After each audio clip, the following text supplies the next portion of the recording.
for the thousands in attendance and the millions watching around the world. Ladies and gentlemen, let's get ready to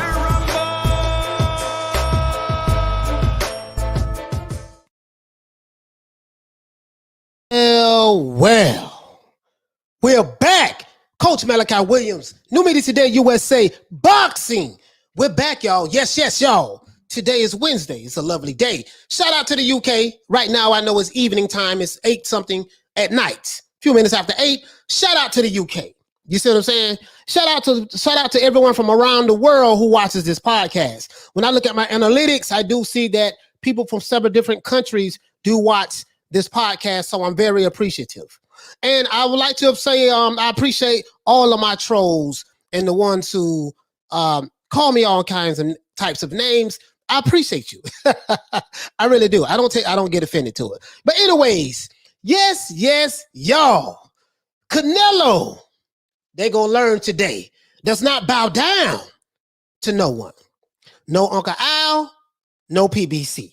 Oh, I'm going to break this down today. This is going to be a damn good show. When we leave this show today, I promise you, you will learn some things today that you might not have known about the all-pro black PBC. They not what you think they are. PBC is not what the alphabet boys try to push. I am here and I have the receipts. You know I come with receipts. When I get started, I bring the receipts. And the receipts do not line up with the narrative. We have narrative, receipts. Narrative, receipts. Narrative, receipts. We look at the narrative and then we see, can we find the receipts to line up with the narrative? If the receipts do not match the narrative, then that means the narrative is some bullshit.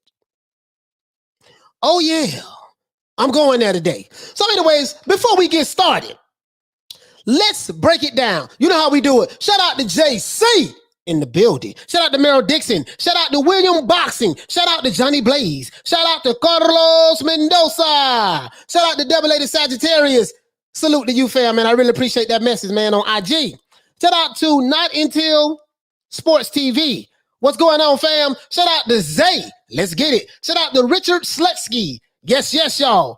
Shout out to my main man, Hector Garcia. What's going on? You know what I mean? Well, yeah, what do you say? He say, salute, coach. Mi hermano. Sí, exactamente. You know what I mean? Claro, mi hermano. Es un placer conocerlo. Ya tú sabes. You know what I mean? Shout out to BG in the building. Shout out to Big Money, Texas. Big Money, Texas. What's going on, fam? What's going on? Shout out to Opender. Shout out to, Lady Shan in the building. Please subscribe to Lady Shan. I hope you're feeling better, sis. Hope you're feeling better. Shout out to Always Juicy. Pause. Hey, shout out to my sister Lisa Bells. Lisa, what's going on? Shout out to Smith and West. Shout out to Alan Skill. Shout out to I Buy Houses. Shout out to Jay Rodriguez. Shout out to JC. I think I said your name at the top. Shout out to Chimp Ross. What's going on, fam? Shout out to my brother Diallo Huggy. What's going on? I'm trying to catch up with Tony this week. I'm trying to catch up with him this week. I got to reach out to him on Facebook though. Shout out to I Buy Houses. Shout out to Eliza Feliciano. And let's get into this. Now, let me go ahead and pull this up. I got a whole bunch of receipts over here on the monitor, guys. I have a whole bunch of receipts to the left and to the right. To the left and to the right. And we're going to bring the receipts from the left to the right so we can find out exactly what's going on. Now, before we get into this, shout out to Chimp Ross. What's going on, fam? Before we get into this, as you know, yesterday in my video, I got a copyright strike on my video yesterday. You know what I mean? Well, we was, making fun of Malik Take a Dive Scott. And, I showed the fight with, so apparently that was, Showtime did not like that. So there was a copyright strike. some say that the video got reported by some people. It's a strong possibility that happens. But I will say this, for anybody who uploads a video and you get a copyright strike, you do have an opportunity to just have that section of the video cut out. YouTube has a section to where they'll tell you what the copyright violation is, and you have a an option to edit that part out. So what happens is you just go through the editing process, and whatever issue that YouTube had with the video, they will process it. They will edit it out for you, cut it out, and then you can then that video will be re-uploaded. And then once it's re-uploaded, you'll be fine. So the video is back up there. The video was back. So I just got to be a little bit more careful when I'm sharing information or showing information for learning and teaching purposes only. Have to do that because, somebody didn't like it yesterday. Now they say that somebody from the ABCDEFG community put a little word out there. You know what I mean? That's what they say. But guess what though? You know what I mean? I came back strong. Pause. Came back strong, and the video is up. The live is up. Yeah. So anyways, let's get into this. Now, before we get started, I don't want to keep rambling on. You know what I mean? The headline of this video, this live is called, as you know, Canelo don't bow down to anyone. Ask Al Haymon in the PBC. They're going to learn today. Well, they have learned. Rumor had it, right? Rumor had it that Al Haymon was trying to put the squeeze on Canelo Alvarez and Eddie Hearn. The rumor has it that Uncle Al was what I call him. Uncle Al Haymon and the PBC wanted to play hardball with King Canelo in order to make the Caleb Plant fight for undisputed. I don't know what the hell they was thinking about. But once Al Haymon realized that King Canelo, I'm looking at the chat, guys, that King Canelo was not having none of that foolishness. Now Al and the PBC have finally come to their senses. They went from, hey, if you want to fight Caleb Plant, we want you to sign a 3-fight contract and 3-fight deal with us. And you're going to fight exclusively on PBC. Right? And you're gonna fight Caleb Plant. You're gonna get Jamal Charlo and David Benavidez. Nigga, please. Who do you think that you was talking to, Al Haymon? I like Al. Criticize him, but I like Al. People think that because I criticize these people that I don't like them. No, I like them. Yeah, I just gotta call them out on their bullshit. Ain't nobody a saint, so when you try to paint a man as though he's an angel and he the best things, his hog mogs and chitlins, I have to find out, if it is what y'all say it is. Right? So now, while the other fighters on the PBC have a boss, and they have to call Al, big fear, cat, they got to call Al in order to make fights. King Canelo let Al Haymon know, yo, what's up, puto? That I do not bow down to no one. This is what Canelo had to let Uncle Al know. He let him know that he is the real big fish in the sport of boxing. And the rest of those guys at the PBC are pretending to be the big fish. This is what Canelo told Uncle Al. King Canelo, he said that I ain't nothing to be fucked with. When it comes to negotiating, I get what I want, when I want it, how I want it. You don't dictate to me what I do and what I don't do. Right? That's what King Canelo said. Hold on, but before we go, let me go ahead and shout out to my main man, Double-A Sagittarius, for dropping that quarter of a dub on your boy. Woo! You know I like taking that shit. Come in your trap and take over your trap. Shout out to Moneybag Yo who made that song. Hey, Leroy! Super chat received. Playtime's over, boy.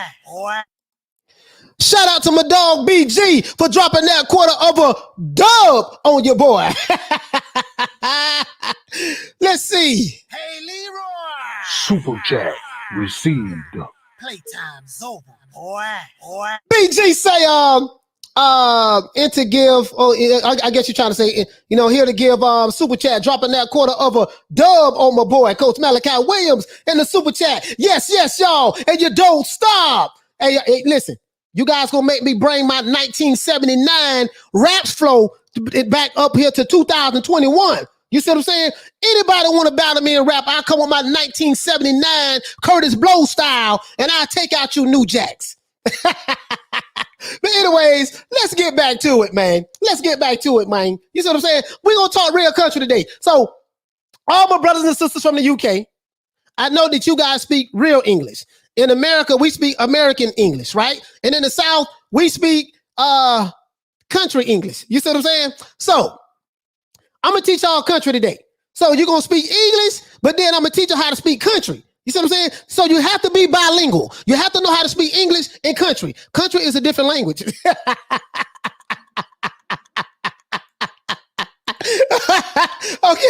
All right. Let's do this. People say, Coach. They say, Coach, man, you're laughing today. You feeling good today. You see what I'm saying? Yeah, man. I ain't gonna sit here and lie to y'all, man. I had to go see Bob Marley right quick before the show. You know what I mean? If you can read it between the lines, me and Bob Marley, R.I.P. to the legend, Bob Marley. You know what I mean? I had to go talk to Bob Marley before the show started. And that's all I'm gonna say. Anyways, where were we at? Where were we at? You know what I mean? Now back to what I was saying though. Why them other fighters at the PBC? They have a boss, and his name is Al Haymon. That's why they say call Al in order to get a fight. They got to call Al. Canelo ain't got to call no goddamn body. So I know what you're gonna say. Oh man, you riding on Canelo jock. Oh man, you sitting here. I don't know why you up on Canelo like that. No, I'm just stating the facts. Canelo Alvarez is not even my favorite fighter, is Terrence Crawford. So I'm not riding Canelo's jock, but I'm just saying these guys are not who you think they are over there, and shout out to Al Haymon. Al Haymon is a big dog in the sport of boxing, but he's not the biggest dog. Even big dogs have to bow down every now and then. Remember that, guys. So I got the receipts over here and monitor left. To my left, I have the receipts over here. So I'm coming with it today. Pause. Now, you see what I'm saying? So basically these other guys, right? And what I didn't like was this. King Canelo ain't nothing to fuck with when it comes to negotiating. Al Haymon made a big mistake, in my opinion, in thinking that he can use amateur negotiation tactics, guys, in order to force Canelo to make the Caleb Plant fight. So what he thought was, yeah, if you really want to become undisputed, you're going to have to sign this contract and you're going to have to fight on the PBC for 3 fights. And you're going to fight Jamal Charlo, and you're going to fight David Benavidez plus Caleb Plant. That's how it's going down. Canelo said, who you think you're talking to, puto? It don't work that way. One, Jamal Charlo is a 160 pounder. The nigga say he ain't moving up anyways. He ain't got no damn belt. He cannot help me. And Jamal Charlo turned down a fight with me years ago. So if the nigga really wanted to fight me, he could have fought me then. When we made him the offer, he turned the contract down. So strike one against Al Haymon. We ain't doing that. Strike two, you say David Benavidez is going to be on that contract as well. Nah, we'll fight David Benavidez when we want to fight him. What you're not going to do is dictate how these negotiations are going to go. I said I want Color Me Bad, a.k.a. Caleb Eggplant. I said I want the fake Robin Slick. I said I want Justin Timberfake. You don't bring no contract to me talking about, if you want Caleb Eggplant, you're going to have to sign a 3-fight deal with us. The 3-fight deal works for PBC. It don't do shit for Canelo Alvarez. And then Al realized, oh shit, man, I'm finna lose this dude. Canelo would have said, man, fuck that. We finna go on over here, man, and fight Better Beef up there in the light heavyweight division, and then we might fight Bivol, or whatever the case may be. And then he realized, oh snap. Right quick, you saw the reports. Oh, wait a minute, man. Hold up, man. Hold it. No, wait. No, we willing to do 1-fight deal now. We willing to do a 1-fight deal now. Oh, willing to do a 1-fight deal now, huh? Uncle Al. You changed your mind, huh? You understood that you weren't running things, huh? You thought Canelo was a PBC fighter, huh? You thought you was the boss, huh? You didn't know that King Canelo don't call his own shots, huh? So this is good news for Caleb Eggplant. I'm gonna tell you why. Because once Uncle Al realized that the PBC business tactics were not going to work with Canelo, he bowed down at the end. He went from, hey, you got to sign a 3-fight deal, and Ness was capping for the PBC. Shout out to Ness, but you was capping for the PBC. Got to call it like it is. And now you guys seem like y'all upset. Oh man, damn, we was really pulling for the PBC. For what? We supposed to be fans of the sport of boxing. I don't give a fuck about the PBC. I don't give a fuck about Top Rank. I don't give a damn about no promotional company. We want to see the fights. That's what we want to see. Really though. Bam Bam Bigelow. Certified pimp like a gigolo. Bars. Hey Drake, I don't want you biting my rhyme neither, dog. Because I know you be biting people's shit. I don't want you biting my rhyme. You see what I'm saying? But anyways, your job, Al Haymon, is to make the most money for your fighter. You have to put your business ego aside. And you can't treat Canelo like some other average PBC fighter. And I'm glad that Al Haymon finally came to his senses. Because you rather get a Canelo for one fight and try to make the most money for Caleb Plant. That's the best thing to do. Because guess what, guys? The most money Caleb Eggplant has ever made in the fight was $750,000. Caleb Plant is probably pulling his trailer park hair out of his head saying, man, Al, what you doing? You ain't paying me over here. I'm a champion and I can't even make $1 million over here in the PBC. This is an opportunity of a lifetime for me. Canelo is offering to pay me $8 million. That's 10 times more than what I ever made in order to get my ass beat. Why are you trying to use me as a carrot, dangle me as a carrot in front of Canelo by saying you want him to find a 3-fight deal? If he walks away, I'm still living in my double wide trailer in Tennessee. Caleb Plant was probably shaking like booty meat, crying, shaking like a leaf in the middle of a hurricane. Oh my God, Uncle Al, what are you doing, sir? Now, Caleb Eggplant gonna get his ass planted. We know that. But anyways, guys, where am I going at with this? Let me tell you something. Let me pull these receipts out. Guys. Let's pull these receipts out. Here we go. Now, we know that Caleb Plant, he fought Caleb Trox. The most money, he got paid $750,000. He got paid $750,000 to fight Caleb Trox. That's the most money he ever made. And we know he has a net worth of $3 million. See, Canelo has a net worth of $140 million. Al Haymon has a net worth of $18 million. Remember what I told you guys. Big bank, take little bank every day of the week and twice on Sundays. When you have a fighter that's worth $140 million and a guy who is the face of a company that's worth $18 million, you can't dictate to the guy who's worth $140 million what to do. He is in the position of power. You have to know your place on the chessboard. In comparison to King Canelo, there are no fighters on his level in the sport of boxing. None. The closest thing to Canelo at this point, you have Canelo, Manny Pacquiao, and we have Anthony Joshua. If I was to say there was 3 kings on the chessboard who run their own career, who don't have to call nobody, and their promoters work for them, it would be those 3 fighters. And Manny Pacquiao, he ain't got no promoter. He do what the fuck he want to do. So he's a boss. Manny Pacquiao is a boss. Canelo Alvarez is a boss. Anthony Joshua is a boss. How do I know? Because Ada Hearn said, you know what, man, I don't work for Anthony Joshua doesn't work for me. I work for Anthony Joshua. I have to do what he tells me to do.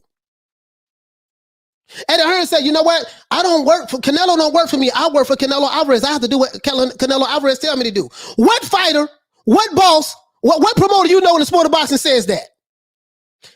Bob Arum, his ass ain't saying it. Al Haymon don't even talk. And his fighters say, we got to call Al in order to make fights. So that tell you they ain't running shit. The fighters who say they big fish and we got our own promotional company. What the purpose of you having a promotional company when you can't even book fights? So anyways, where am I going at with this? Because I'm finna get into this. We've been talking for 20 minutes now and I haven't even got started yet. But let's go. Let's go. I'm finna pull up these receipts, guys, and I'm going somewhere with this. In America, right? There's only, in the current boxing scene, there's 2 fighters that's not even from America that sells more seats, put more butts in the seats than any American fighter today. That sell out events like that, the snap of a goddamn finger. When they fight, bring them out, they come out. Anthony Joshua came over here to the United States, sold out Madison Square Garden in minutes, in hours. As a matter of fact, when Anthony Joshua came over here, he broke the record sales. He broke the sales for seats sold in his fight coming to in America. Now I know what you're gonna say. Oh man, you know, all those people who bought tickets, they came from the UK. When nobody in America willing to buy those tickets, that proves my point even more. Why does it prove my point even more? Because you have a fighter that comes to America and he has people who's willing to spend thousands of dollars on plane tickets, thousands of dollars to get hotels, thousands of dollars to go into the fight and watch him fight. And you have fighters right here in America that don't have to travel nowhere, and these niggas couldn't sell out at McDonald's and they was giving out free Big Macs. Tyson Fury couldn't sell shit over here. Deontay Wilder couldn't really sell out like that, but Wilder does do well. I'm not gonna lie. Can't front. Wilder does do well. He doesn't sell out events, but he does do well, depending on who he's fighting. Errol Spence, he does okay. He doesn't sell out his city. He does okay though. 40-some thousand come out to see him. He does good. Nah, that ain't bad. That ain't bad at all. That's not bad at all. Shout out to Errol Spence. Sean Porter can't drone fly to shit. Danny Garcia, child, please. I think he do good in New York. He do good in New York. And Manny Pacquiao, he make it do what it do. The stars come out to see Manny Pacquiao. But where am I going at with this? So we know that, and just in case y'all think that I'm talking, you know, oh man, you know, Anthony Joshua, he ain't break no records and no doggone in America. Coach, you lying. Here go the receipt right here. Anthony Joshua breaks Madison Square Garden pre-sale record for highest gross fight as Britt prepares to face Jarrell Miller. As we know, Jarrell Miller got popped dirty. We know that. And the fight was sold out. The fight ended up selling out. It sold out. And then, of course, Anthony Joshua got beat TKO stoppage by Andy Ruiz. Shout out to the fat boy, Andy Ruiz. He did that. Irregardless of where the fans came from, the fact that someone was willing to spend their money and travel even supports my case even more. Because one American fighter can go to another country and Americans will pay and leave by the thousands and spend money to go see that fighter fight? None. When Errol Spence fought Kell Brook, how many Americans went over there? Him, Derek James, and whoever was with his team, and that was it. I.e., this is why American fighters don't like to travel. Because shit, they can't even sell out in America, let alone if they travel and go somewhere else. But 2 foreigners come over here and did it. 3 foreigners. Manny Pacquiao, Canelo Alvarez, and Anthony Joshua. Why is that? Tank Davis does well too in Atlanta. He does well in Atlanta. Pay-per-view numbers suck, but he does numbers in Atlanta. Give him that. So, this is a receipt right here. Oh, and I can get deep into it. I can get deep into it, guys, as to what was the fighter numbers were. Look at the drug cheat right here. This dude here, nothing but a drug cheat right here. He on every steroid they have ever made. Now, let's move on. Where am I going at with this? You got Canelo Alvarez right here, right? Let me go ahead and take this down. You got Canelo Alvarez right here, right? I'm going to show you something. Let's look at this. See, you can't, when your name Caleb Eggplant, you cannot sit back and have Uncle Al try to put Canelo in the bind to make him fight for PBC. As a matter of fact, let's do this. Canelo said himself, I'm going to show y'all this. I'm going to show y'all this. I'm going to show it to you. I'm going to show it, I meant to pull it up on the screen, but I didn't upload it. So I'm gonna show y'all something though.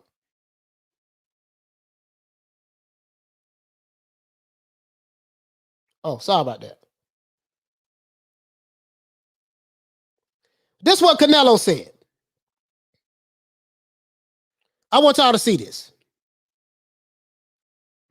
Canelo Alvarez said, es muy importante que yo no controla a mi carrera. He's saying that it's very important that he has full control of his career. So this is why he don't sign 3-4 fight deals with companies. He works on a fight-by-fight basis. Manny Pacquiao does the same thing. So when you're worth $140 million and your boss of the PBC is only worth $18 million, big bank take little bank. Big bank dictate to little bank what the terms of the contract is going to be. And if you don't want to relent or back down, guess what? I'll just walk away. I'll just walk away. I don't need y'all. You don't dictate shit over here. Uncle Al, you can tell Big Fish, Errol Spence what to do, the fake Big Fish, but this guy, Canelo, is the real Big Fish. Shout out to Errol Spence. But Big Fish is Canelo Alvarez. I'm just calling it like it is.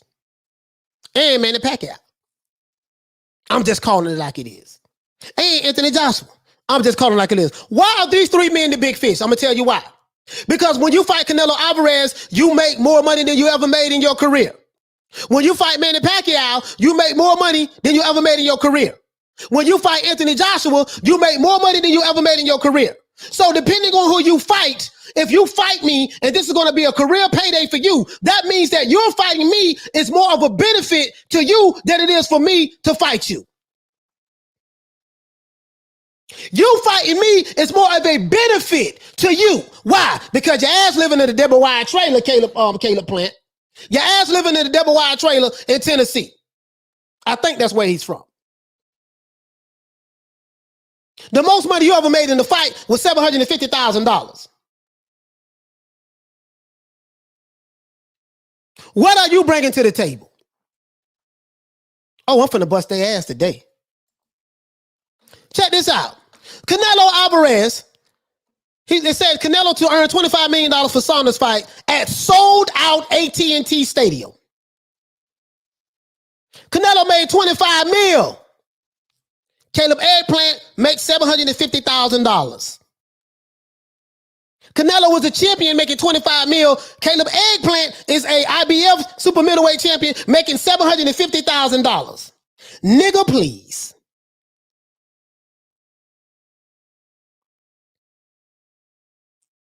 Let's look at the numbers. Let's look at the numbers, guys. Let's look at the numbers. Because this fight sold 73,000. Here you go, right here. Let's go to the next one. Let's go to the next one. It says right here, so many people, in fact, that the fight set a U.S. indoor boxing attendance record. Let's go. A lot of people packed into AT&T Stadium in Texas to watch the bout between Canelo Alvarez and Billy Joe Saunders. Most Americans did not know who Billy Joe Saunders was. Facts. Only thing Billy Joe brought to the table to America was he had a pretty good resume and he had a belt that Canelo wanted. We know what the outcome of that fight was. We're not going to relitigate what happened. But let's move on. So many people, in fact, that the fight set a U.S. indoor boxing attendance record, even though the COVID-19 pandemic is still going on. Canelo Alvarez did 73,000 plus. More than 73,000 fans attended the fight at Dallas Cowboys Stadium in Arlington, Texas. This is the same stadium that Errol Spence fights in. He never broke a record. I think the most he ever did was like 40-something thousand. Who the real Big Fish is? Canelo is a foreigner. He's from Mexico. He's from Mexico. If these fighters from the PBC really had fans like they say they have, see, they got internet fans. They got people who follow the Alphabet Boy community and they are on some pro-black, oh yeah, we got to attack the white man and we don't like other people from other countries, you know, because we got to stand together. Wakanda, they on that shit. But they don't support their fighters like they say they do. Because if you supported your fighters like they say they do, when your fighters from the PBC fight in venues, you're supposed to be so deep. You're supposed to buy all the tickets. You're supposed to buy you're supposed to buy all the tickets, buy all the pay-per-views, but you're not supporting them like that. You're on the internet capping for them, but you don't support them. You won't even buy the shit. You'll find a way to stream it for free. So when you tell me that these fighters from the PBC are big fish, call out, cap, nigga, please. The numbers tell me something different. Oh, I know what you're going to say. Oh, man, you know that nigga he riding Canelo hard. Pause. No. We're going to talk numbers today, though. We're going to talk numbers today. So, more than 73,000 fans. For those who are slow, more than 73,000 means that there was more people who filled the stadium over 73,000. It did 73,126 fans.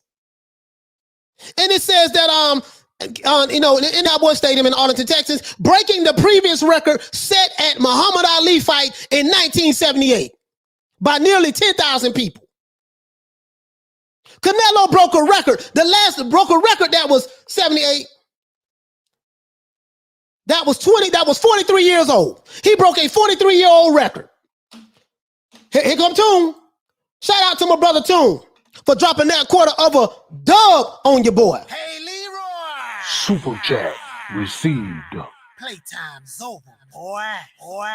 So anyways, Toon says to be fair to Plant, he ain't fought Floyd nor fight on his undercard. Whether you want to admit it, Floyd kind of stamped Canelo. And you saying all that to say what? My brother. Floyd stamped Canelo. Oscar De La Hoya stamped Floyd. Since we want to talk about stamp, because Floyd Mayweather couldn't sell shit prior to fighting Oscar De La Hoya. Facts. But I know you wasn't watching boxing then, Toon. You know what I mean? But yeah, so you saying all that to say what? We're talking about right now. To be fair to Plant, I am being fair to Plant. Plant can't sell flies to shit. Plant has a net worth of $3 million, and Plant, the highest payday was $750,000. I'm not dissing him. I'm just stating the facts. That's all I'm doing. I'm just stating the facts. That's all I'm saying. Floyd ain't boxing no more, so we ain't even talking about Floyd. We're talking about right now, here and now. So Canelo, a person who's not even American, broke a 43-year-old record by 10,000. A record that Muhammad Ali set made in 1973.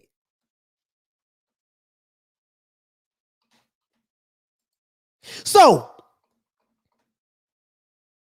and another thing, Canelo has a net worth of $140 million. Canelo is the lick.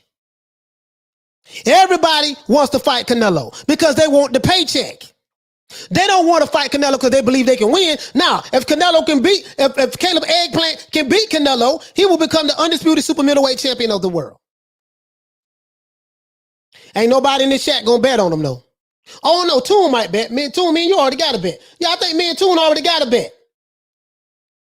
We got a bet already. I think we bet what, $250? You said you like Caleb Plant?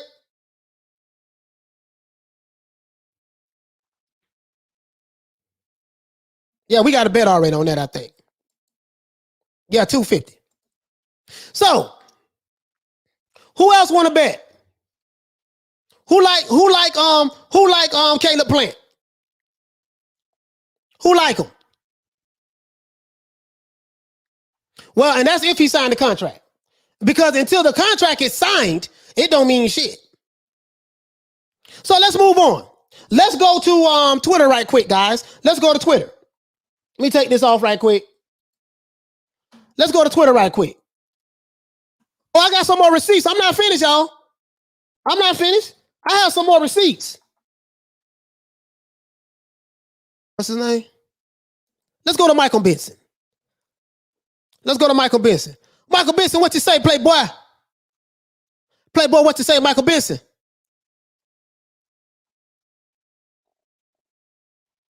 Hey, boy, Michael Benson got a lot of goddamn tweets out here.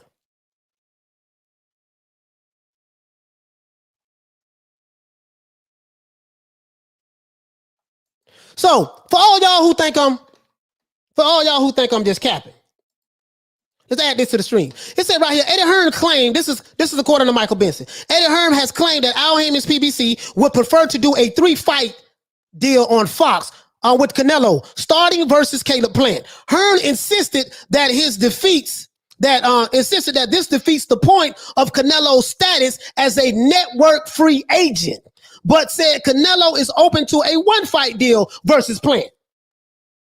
Canelo is a 1-fight free agent. If you get him to sign a 3-fight deal, now you're locking him into a contract and you're saying he's going to exclusively have to fight for you. No. It doesn't work that way.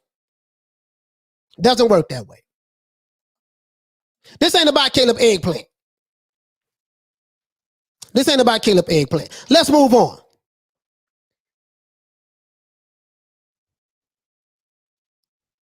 So this is what happens. Eddie Hearn has stated that he expects Canelo to make a decision on who his next fight will be next week. He said the Caleb Plant undisputed class remains plan A, but they have other options ready to go. We could abort Plant and announce another fight tomorrow. Whoa. Uncle Al said we want you to fight a 3-fight deal with us. Canelo said, no, you know what? Caleb Plant is plan A, but guess what? But if that don't go through, we have other options. Nigga, we don't need you. The hell with Caleb Plant. He can take his ass back to the trailer park where he stay at right now in Tennessee. When Al saw that, he changed his tune. He realized, damn, wait a minute, dog. Shit. You know, and Caleb Plant probably was calling him like, look, man, please. Now here you go. Check it out. Now look how he changed his tune. Sources from the side of Al Haymon's PBC have reportedly insisted now that they are willing to do a 1-fight deal with Canelo for Caleb Plant undisputed bout September the 18th. He went from, look, we want a 3-fight deal, and then what Canelo said, you know what? Caleb Plant is plan A, but if that don't work out, we have other options, and we gonna make our decision about next week. He realized, man, this dude ain't bullshitting. He's playing hardball. Man, let him know, hey, look, let him know, man, listen, we'll do a 1-fight deal. We willing to do a 1-fight deal.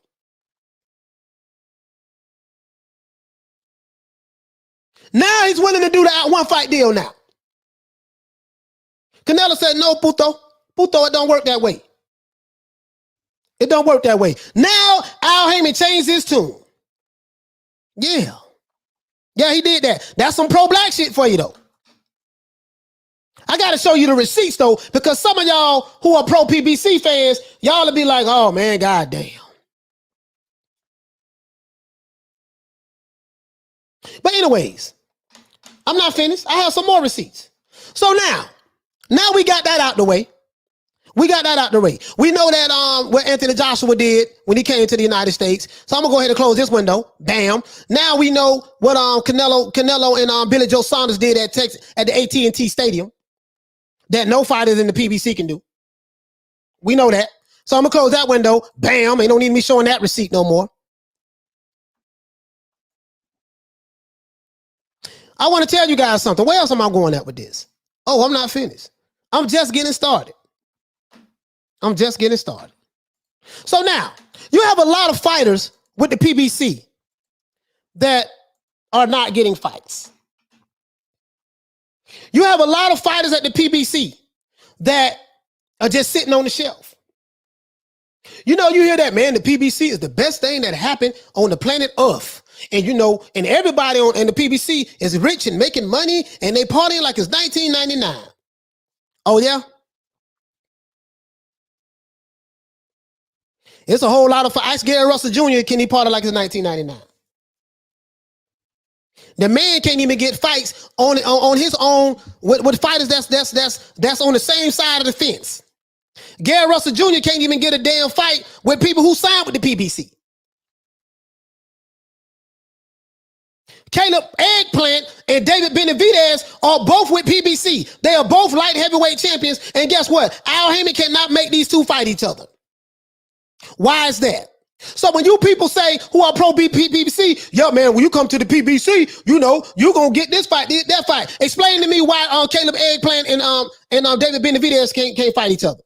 David Benavidez has been trying to fight this dude for 3 years. Don't fit your narrative, huh? Don't fit your narrative. Boy, if you didn't have a double standard, you wouldn't have a standard at all. For real though. You got fighters over there, they can't even fight each other. David Benavidez.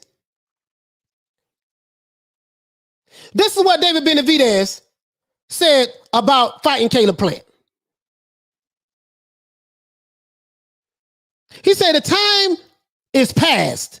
We've been talking shit to each other. It's been hyped up for like 3 years. I feel like it's time. David Benavidez on a Caleb Plant fight. This is David Benavidez. He's a PBC fighter. Call Al. Call Al. Caleb Plant is a PBC fighter. Call Al. Call Al. They can't even fight each other. And they're on the same goddamn side of the fence. Why is that? Keith Thurman at home chilling, having babies. Shout out to Keith Thurman. Sean Porter just chilling now. He got a little podcast. And he's still doing this commentating thing. So Sean Porter good. The PBC have a lot of fighters. They have over 100 fighters. There's only a few that consistently get fights. Errol Spence, Deontay Wilder. We'll say the Charlos. We'll say, just for argument's sake, we'll say David Benavidez. We'll say Caleb Eggplant. Who else you want to throw in there? Who else you want to throw in there?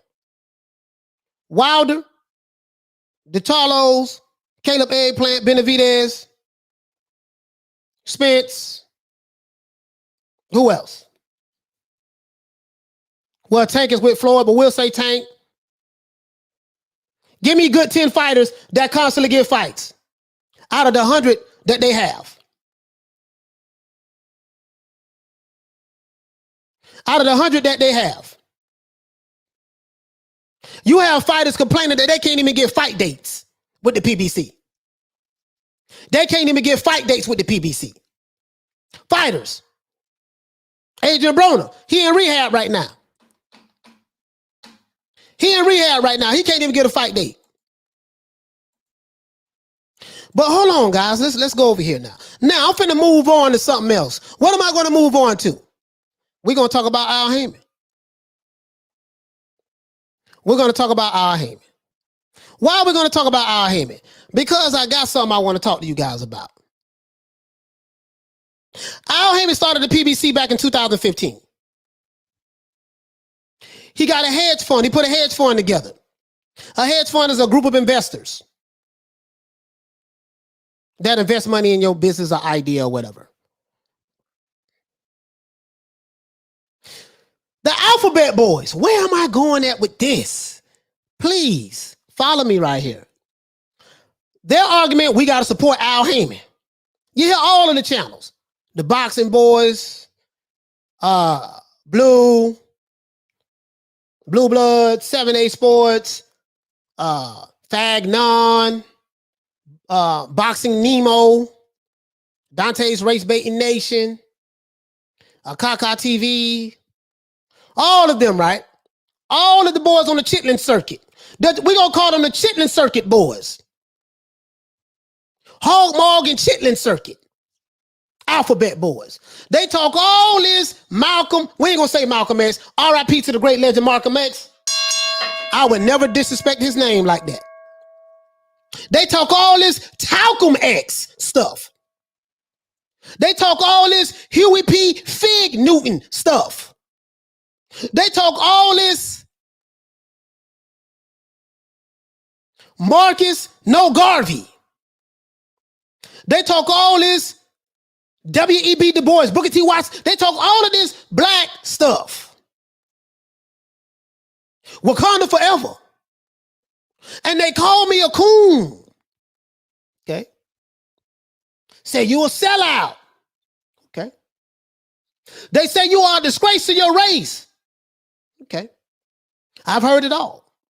I even have dudes tell me that, yo, man, one guy hide behind a pit bull avatar.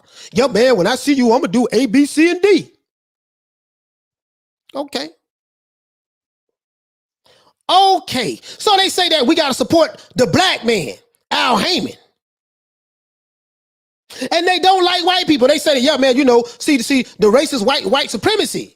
You know, the racism, and these whites, and bad Eddie Hearn, he whiting, bad Barbara M, he whiting. You know, we got to stick with the black man with the PBC, because this is the pro-black company that started by the black man. Oh, really? Are you sure about that?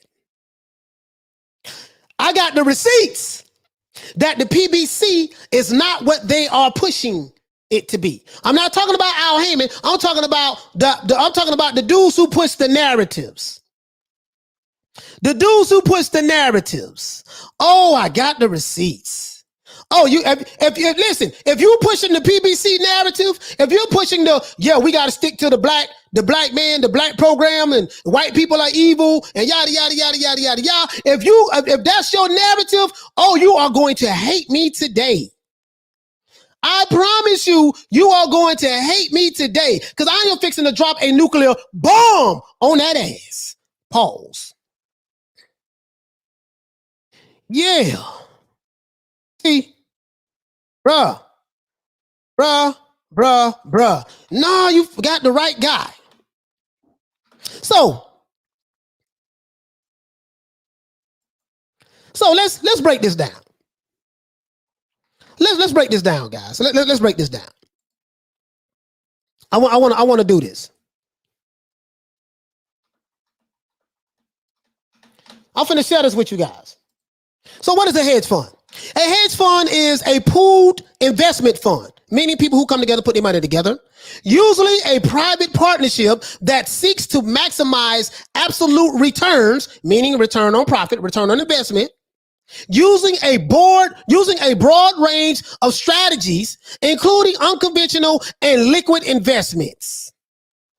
That's what a hedge fund is. So when you hear that Al Haymon, yeah, you know, Al Haymon started the PBC.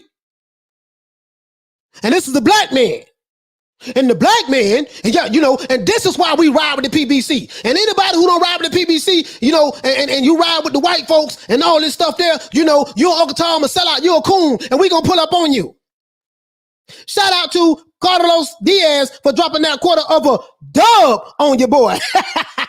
He said that, Hey, Leroy. Super chat received. Playtime's over, boy. you know, he said, I just stumbled on this boxing channel. Salute. Loving the channel already. Yes, sir. I really appreciate the fact that you are new to the channel, Carlos. Please subscribe, please share the video, and please hit the thumbs up. I really appreciate that, fam.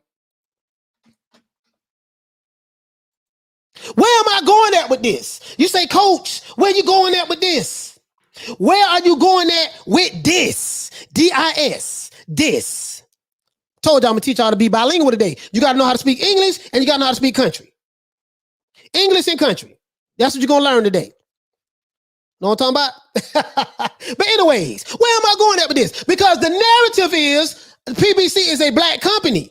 It was started by a black man. And that, you know, we don't rock with them evil white folks, the racist alphabet boy community.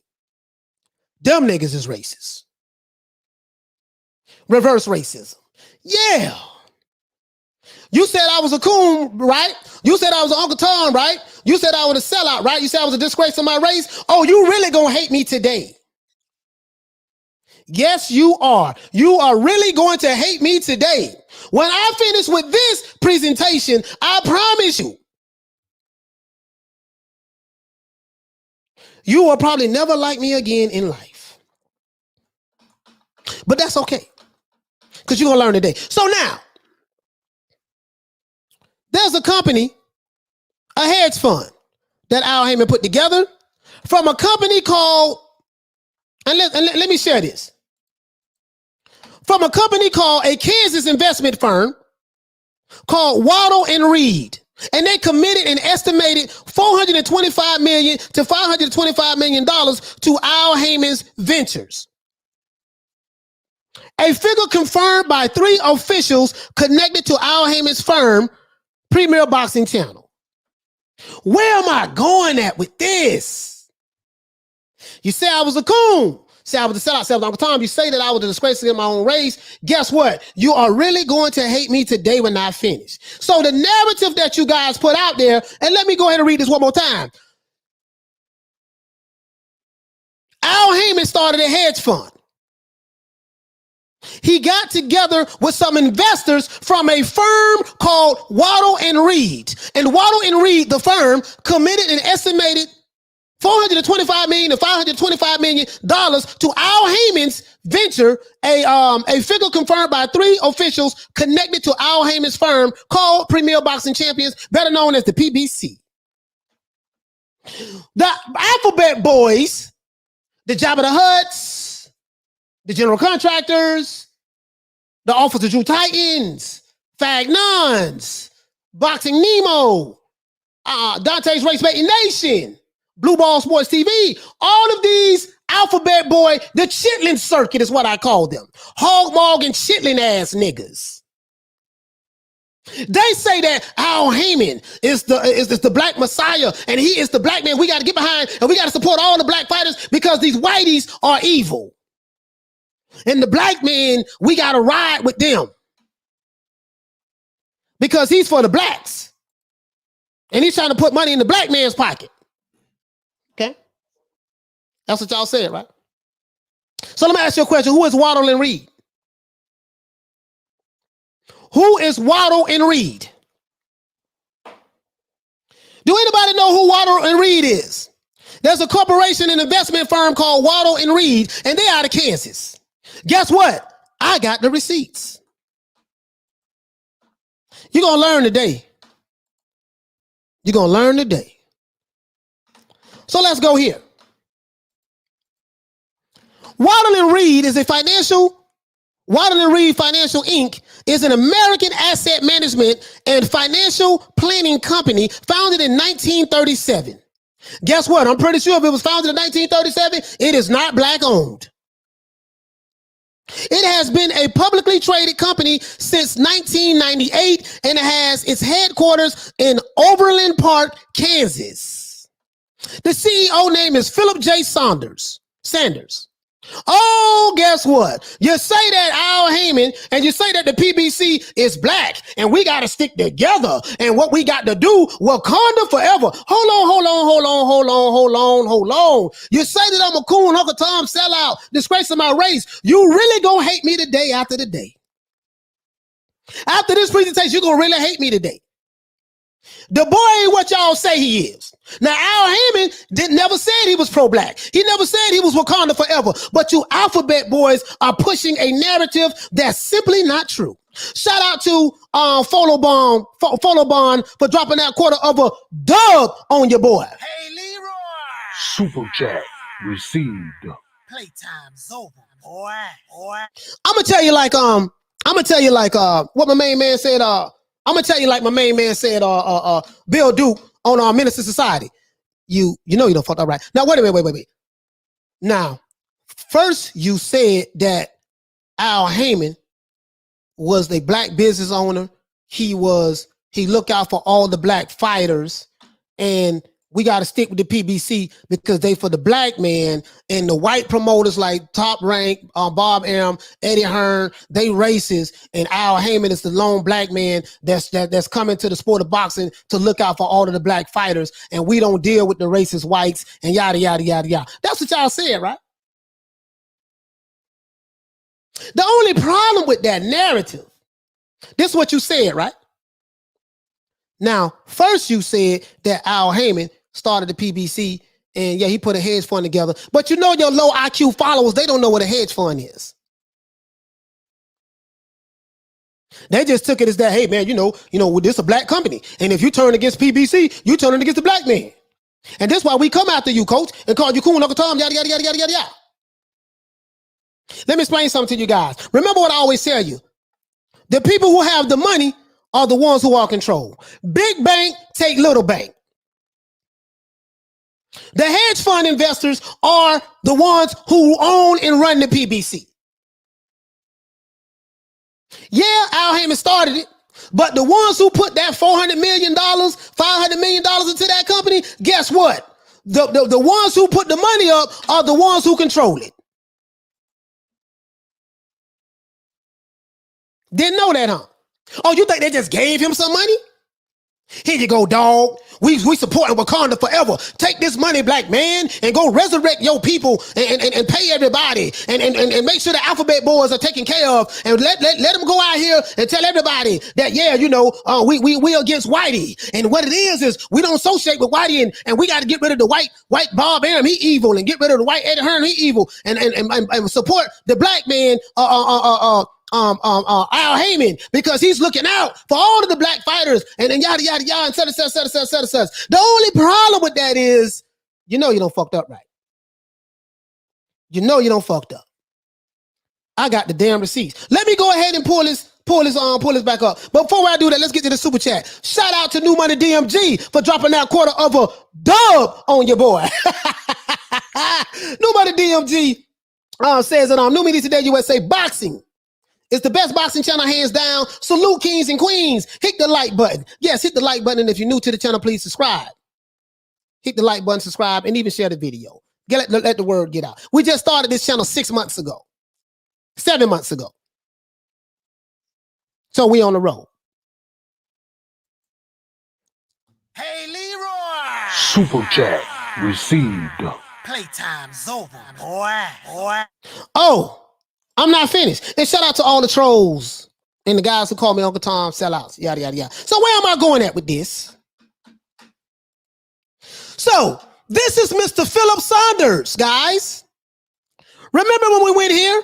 It says that the CEO of Waddle and Reed. Who is Waddle and Reed for those who don't know who Waddle and Reed is? It's that Al Haymon, the reclusive manager of Floyd Mayweather Jr., has aggressively been buying TV time and to telecast fight cards as part of a daring strategy to revive the sport of boxing by tapping into a new, younger audience.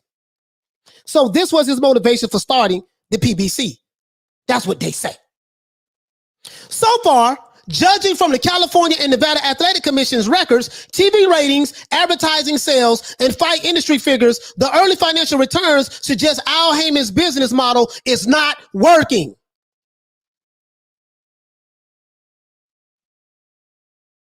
For all those who don't know what not working means, that means that it used to work, but it's not working anymore, and you got to fix it to find out what's wrong so that you can use it. But this is from 2016. Is it working now? Who knows?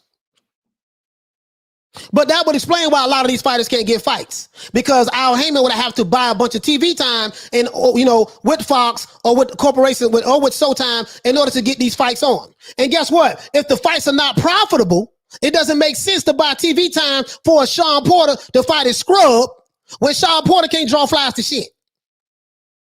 So if Al Haymon takes money from his investors and he tries to buy fight time, he tries to buy TV slots to, you know, to telecast his fight cards, it has to be a fight card that's profitable. Where am I going at with this? Shout out to Tune for dropping that quarter of a dub on your boy. Super chat received. Playtime's over, boy. Tune said Holler That Blue yesterday. He says that Hearn was lying. Of course, the fight was selling good, and Hearn is using it for A side and B side for AJ. Of course, he said that. Blue Balls is the biggest liar on YouTube, and nobody lies more than that nigga there. And I like Blue. That's why I took his quarter of a dub from your boy. I took that from him because he wasn't rocking it right. Coming to your trap and take over your trap. We took that. Anything that come from Blue Balls, you automatically discredit it right away. That nigga is the biggest liar in the city of New York. Period. And all the alphabet boys lie all day. I don't know. It's kind of between him and Fanon. I think Fanon might lie a little bit more than Blue, but they running neck and neck. But where I'm going at with this, Waddle and Reed is a white investment company out of Kansas. So that blows up your pro-black narrative. That blows up yo Wakanda forever. That blows up yo, listen, we gotta rob the black man because Al Haymon is the savior. And if you don't like Al Haymon, then you don't like black people. Well, why in the hell is Al Haymon doing business with white folks?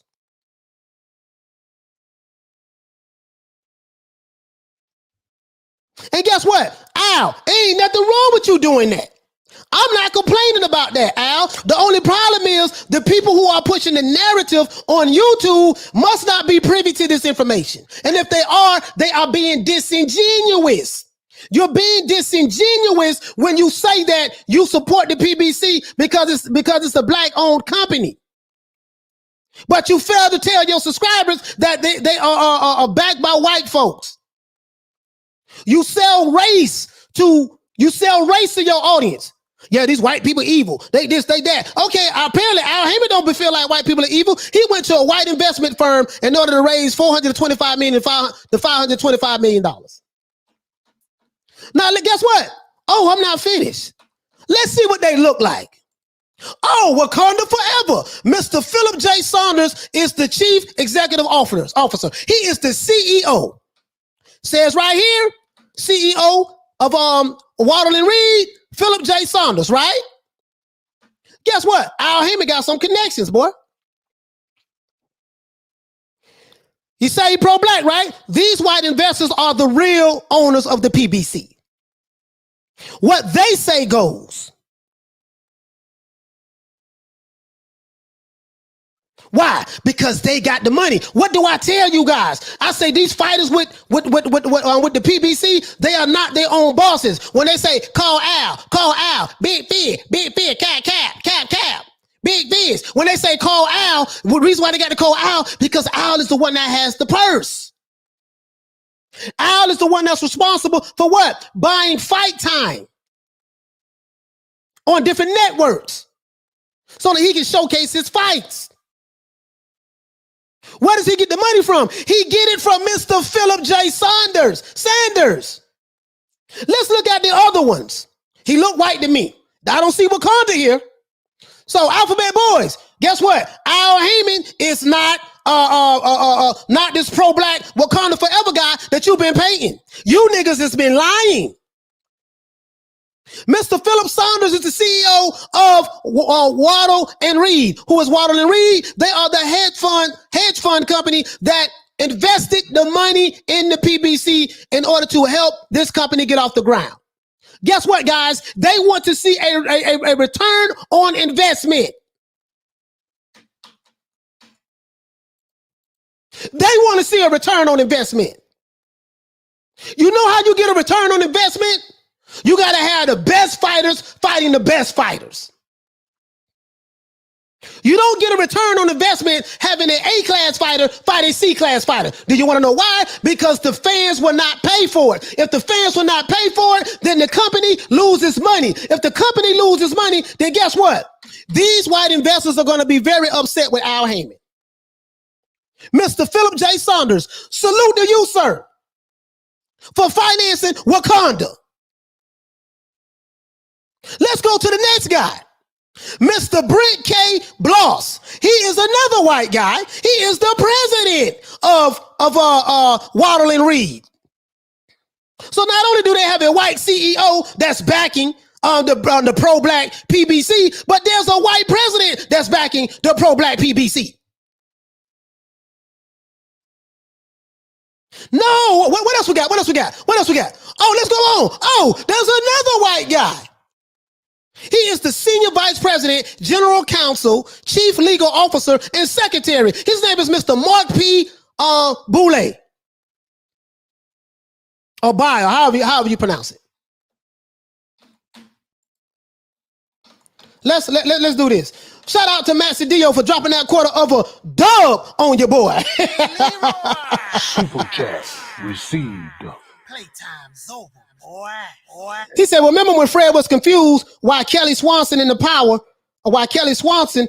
power to pull his press credentials? Yeah, I don't even know about that, brother, to be honest with you. Hey, Leroy. Super chat. To be honest with you, bro. received. Playtime's over, boy. Where am I going at with this? When people invest money in your company, they want to see a return on investment, right? And I'm going to drop the link. So, Lady Shannon, if you want to jump on, you can jump in, sis. I'm going to drop the link. They want to see a return on investment. So when the PBC loses money, these men right here lose money. When the PBC loses money, Mr. Philip J. Sanders lose money.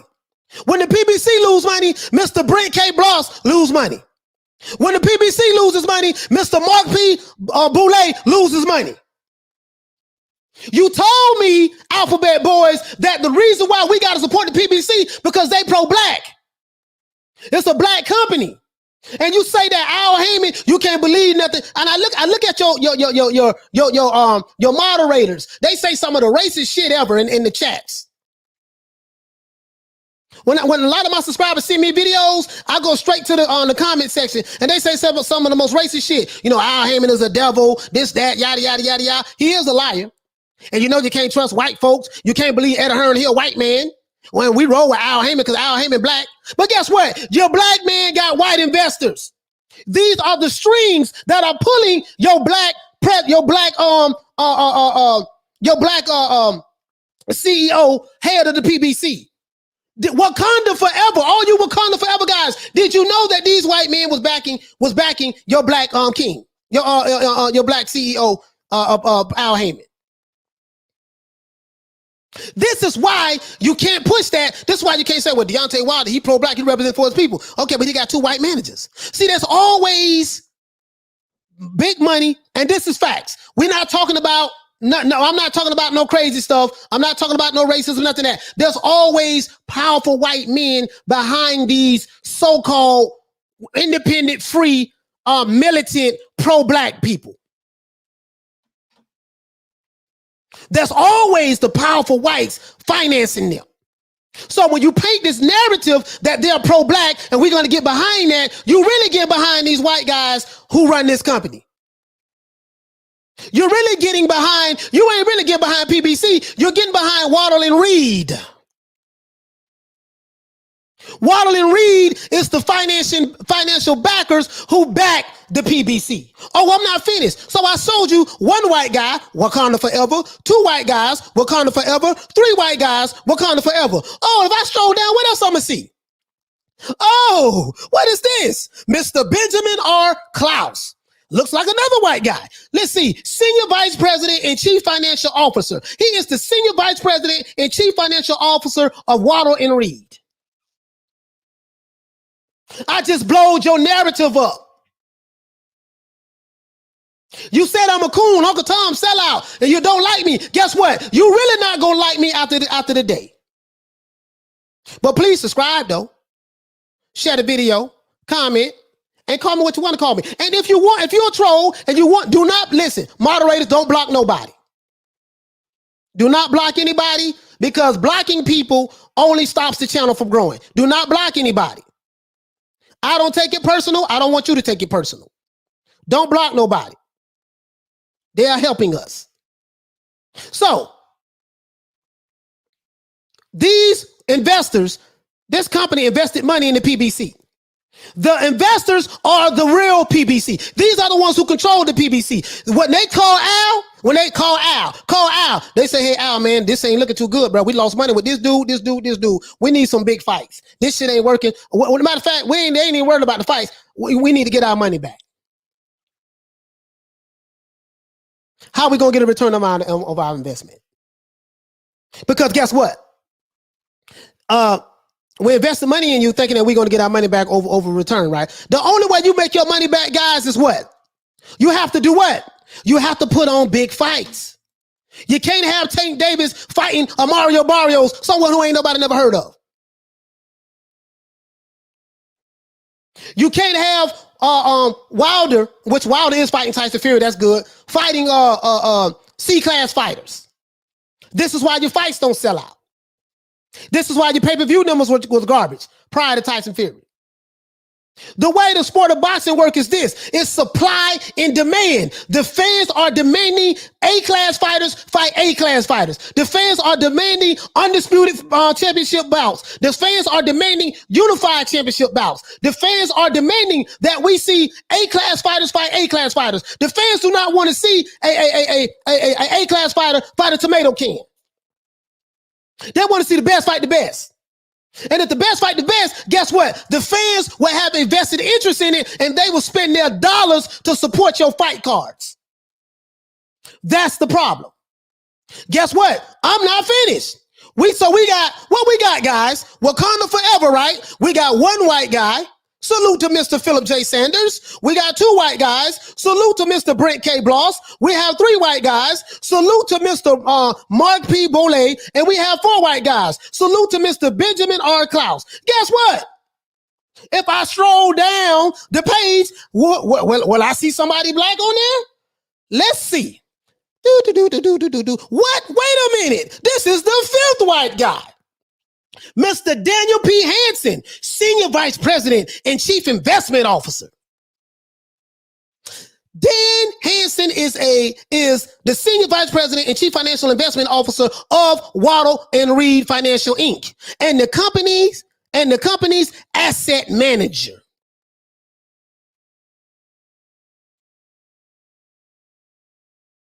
Wow.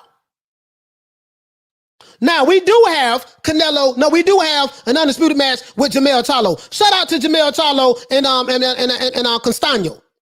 We're going to talk about him tomorrow. That's going to be a damn good fight. I hope it do. I'm rooting for Jamel Charlo.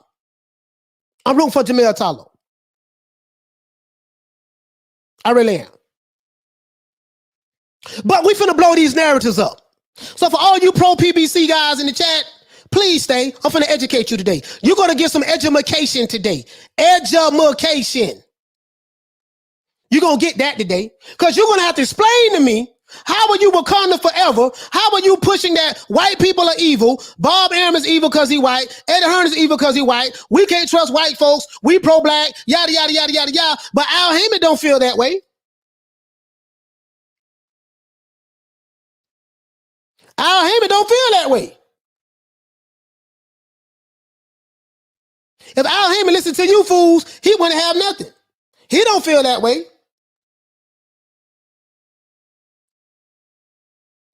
Cut it out. Let's go ahead and do this, man. Shout out to BG for dropping that $2 on your boy. Hey, Leroy! Super chat received. Playtime's over, boy. Don't sell me. Don't piss on my leg and tell me it's raining. Alphabet boys, don't piss on my leg and tell me it's raining. Don't tell me you pro-black, white people are evil, yada, yada, yada, yada, yada, blase, squaze. And Al Haymon, he pro-black. Yeah, Al Haymon never said that. This for all you call Al, big fish. No, the real big fish is Canelo Alvarez. Canelo Alvarez made your boss. The guys who you worship, Al Haymon, made him bow down and say, no, okay, you know what? We wanted a 3-fight deal, but guess what, Canelo? Don't worry about that dog. We was tripping. We saw about that dog. We'll go ahead and give you that 1-fight thing.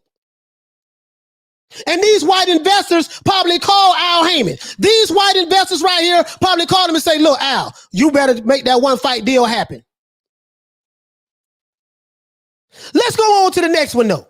So we got one white Wakanda forever, 2 white Wakandas forever, 3 white Wakandas forever, 4 white Wakandas forever, 5 white Wakandas forever. If I go down further, will I see the actual Black Panther? Let's see. Well. There's a 6th white Wakanda forever here. Alphabet boys. Wait a minute. So these are the guys who are backing the black, pro-black Wakanda forever, black fist in the air, PBC? Where am I going at with this? I want to let you guys know something. All these niggas out here is full of shit. Because there's always some powerful white men backing rich black folks. Always. So the shit that they are trying, the alphabet boys trying to sell y'all, do not buy it because they are lying. Now let's go on. Mr. Eric J. Meltzer, he is the Senior Vice President and Chief Technology Officer of Waddle and Reed. So we got one white Wakanda forever, 2 white Wakandas forever, 3 white Wakandas forever, 4 white Wakandas forever, 5 white Wakandas forever, 6 white Wakandas forever, backing the PBC. And shout out to all of these men. These men are very smart. They got plenty of money. And guess what? Al Haymon, you wasn't wrong. They got plenty of money. But let's go on. If I go down the screen, what you guys think I'm going to see? Before I move down, if I go down further, do you guys think that we will see a Wakanda forever? Will we see a picture of Jabba the Hutt on here? Or do you think that we're going to see a picture of a powerful, rich black man on here? Militant, with the afro, with the pick. Do you think we're going to see that? Just give me a thumbs up. Just say yes or no in the chat before I stroll down.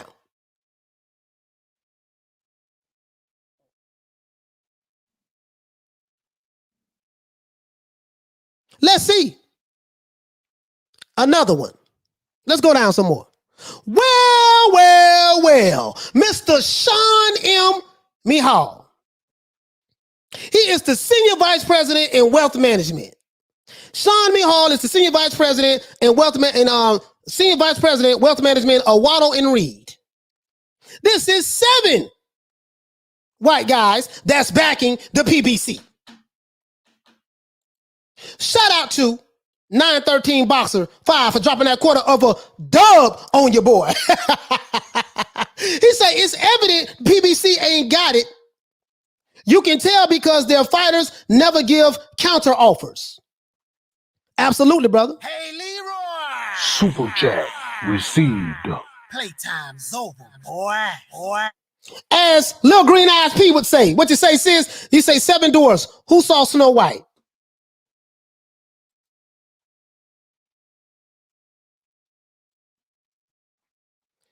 Mike Brown say, Al Haymon, that money looking funny in the light. These are the infinity stones that run the PBC. So when they tell you, hey man, Al Haymon, he the man. And he is the man. He is the man. Al Haymon is the best thing in boxing.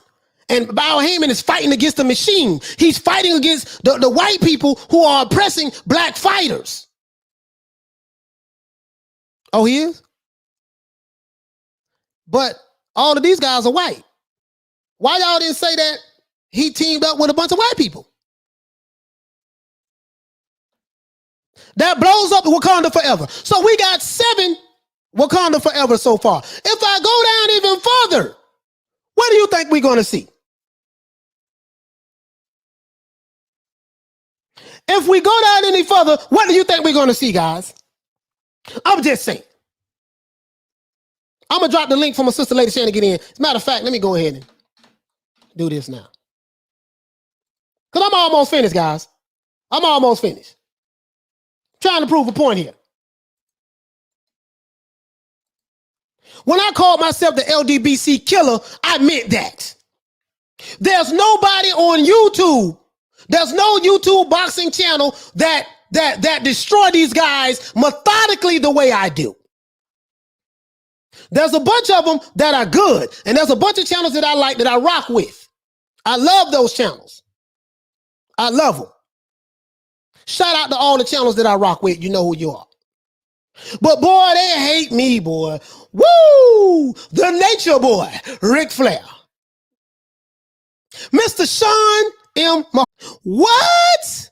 I be damn. Another one. Mr. Christopher W. Rackers, Senior Vice President and Chief People and Brand Officer.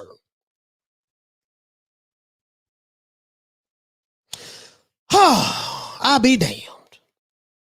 The narrative that you guys push, the pro-black, Al Haymon is fighting the system and the racist system in boxing, and we got to get rid of the racist Al Haymon, the racist Bob Arum, and we got to get rid of the racist Eddie Hearn. And if you don't support the PBC, you ain't supporting black people.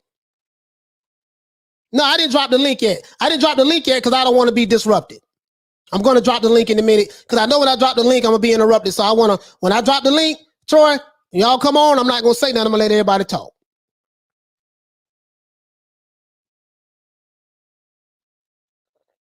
So we have Mr. Christopher Rackers, 1. Michael Sean, Mr. Sean, 2. 3, 4, 5, 6, 7, 8. So we have 8 handsome, very powerful, rich white men that are the financial backers of the PBC. 1, 2, 3, 4, 5, 6, 7, 8. Now we go down one more. There's one more. If we go down one more, what you think we gonna see? Are we going to see a Wakanda forever? Let's see, guys. Well. We have, that's a beautiful woman too. We have Miss Amy J. Scoopham. Miss Amy J. Scoopham, or Scoopham, however you pronounce her name. She is the Senior Vice President of Distribution. Now, we have Amy. We have 1, 2, 3, 4, 5, 6, 7, 8, 9. We have 9 white. Well, we have the president right here. We have Philip Saunders. He said, every day the world changes. We have high expectations of ourselves and a responsibility to our investors to continually understand those changes and interpret the implications. Now, I'm not talking bad about any of these men with this company, and I'm not talking bad about this beautiful young lady right here. I'm trying to prove a point, guys. What point am I trying to prove? The Alphabet Boys, you lied. Like you niggas always do. Every last one of you are liars. That's all you niggas do, lie. Al Haymon, the PBC, has a partnership. He had put together a hedge fund. He went to a hedge fund group. And these 9 white people, well, I ain't gonna say 9, but this guy right here, he's the CEO. And these are the people a part of his company. These are the financial backers of the PBC. There's nothing black about the PBC outside of Al Haymon and the boxers. There's nothing black about the PBC outside of Al Haymon and the boxers. When you got Al Haymon and you may have a couple dudes, but the fact of the matter is these guys have white financial backers that they have to abide to. So when you talk, now I don't care what the color is. I don't care what the color is or the race is. What I'm telling you guys is when these dudes push these narratives about white people are being evil and we're fighting Bob Arum because he's white and evil, and we're fighting Eddie Hearn because he's white and evil, and we gonna stick with Al Haymon because he black, and if you don't support the PBC, you ain't supporting blacks. When they tell you that, these niggas are being disingenuous because Al Haymon has white financial backers. And apparently he doesn't feel the way the Alphabet Boys feel. Shout out to Efren for dropping that quarter of a dub on your boy. Hey, Leroy. Super chat received. Playtime's over, boy.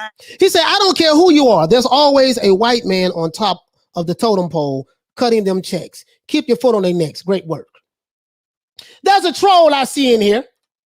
I'm not even going to put you on the wall of fame. Guess what? I'm glad you're here, though. He say this channel is BS. Guess what? You don't like the truth I'm spitting. That's why it's BS to you. As a matter of fact, I am going to put you on the wall of fame. The reason why it's BS to you, because you don't like the truth that I'm spitting. I'm not racist. I don't have anything against white people. Not racist at all. But I want to point out the people who push these narratives when they are full of shit. So if you don't like what I'm saying Charles Stewart, guess what? You don't like the truth. You ain't got a problem with me. You got a problem with the truth that I'm spitting. I'm just pointing out the obvious. And guess what? Moderators, don't block him. Leave him there.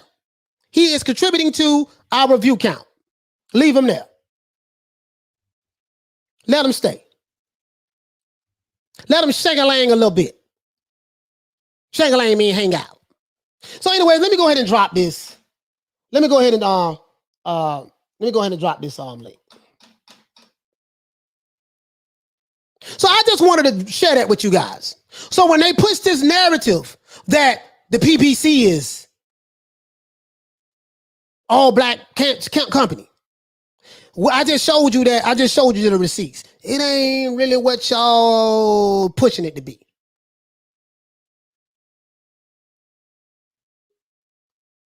It ain't what you pushing it to be.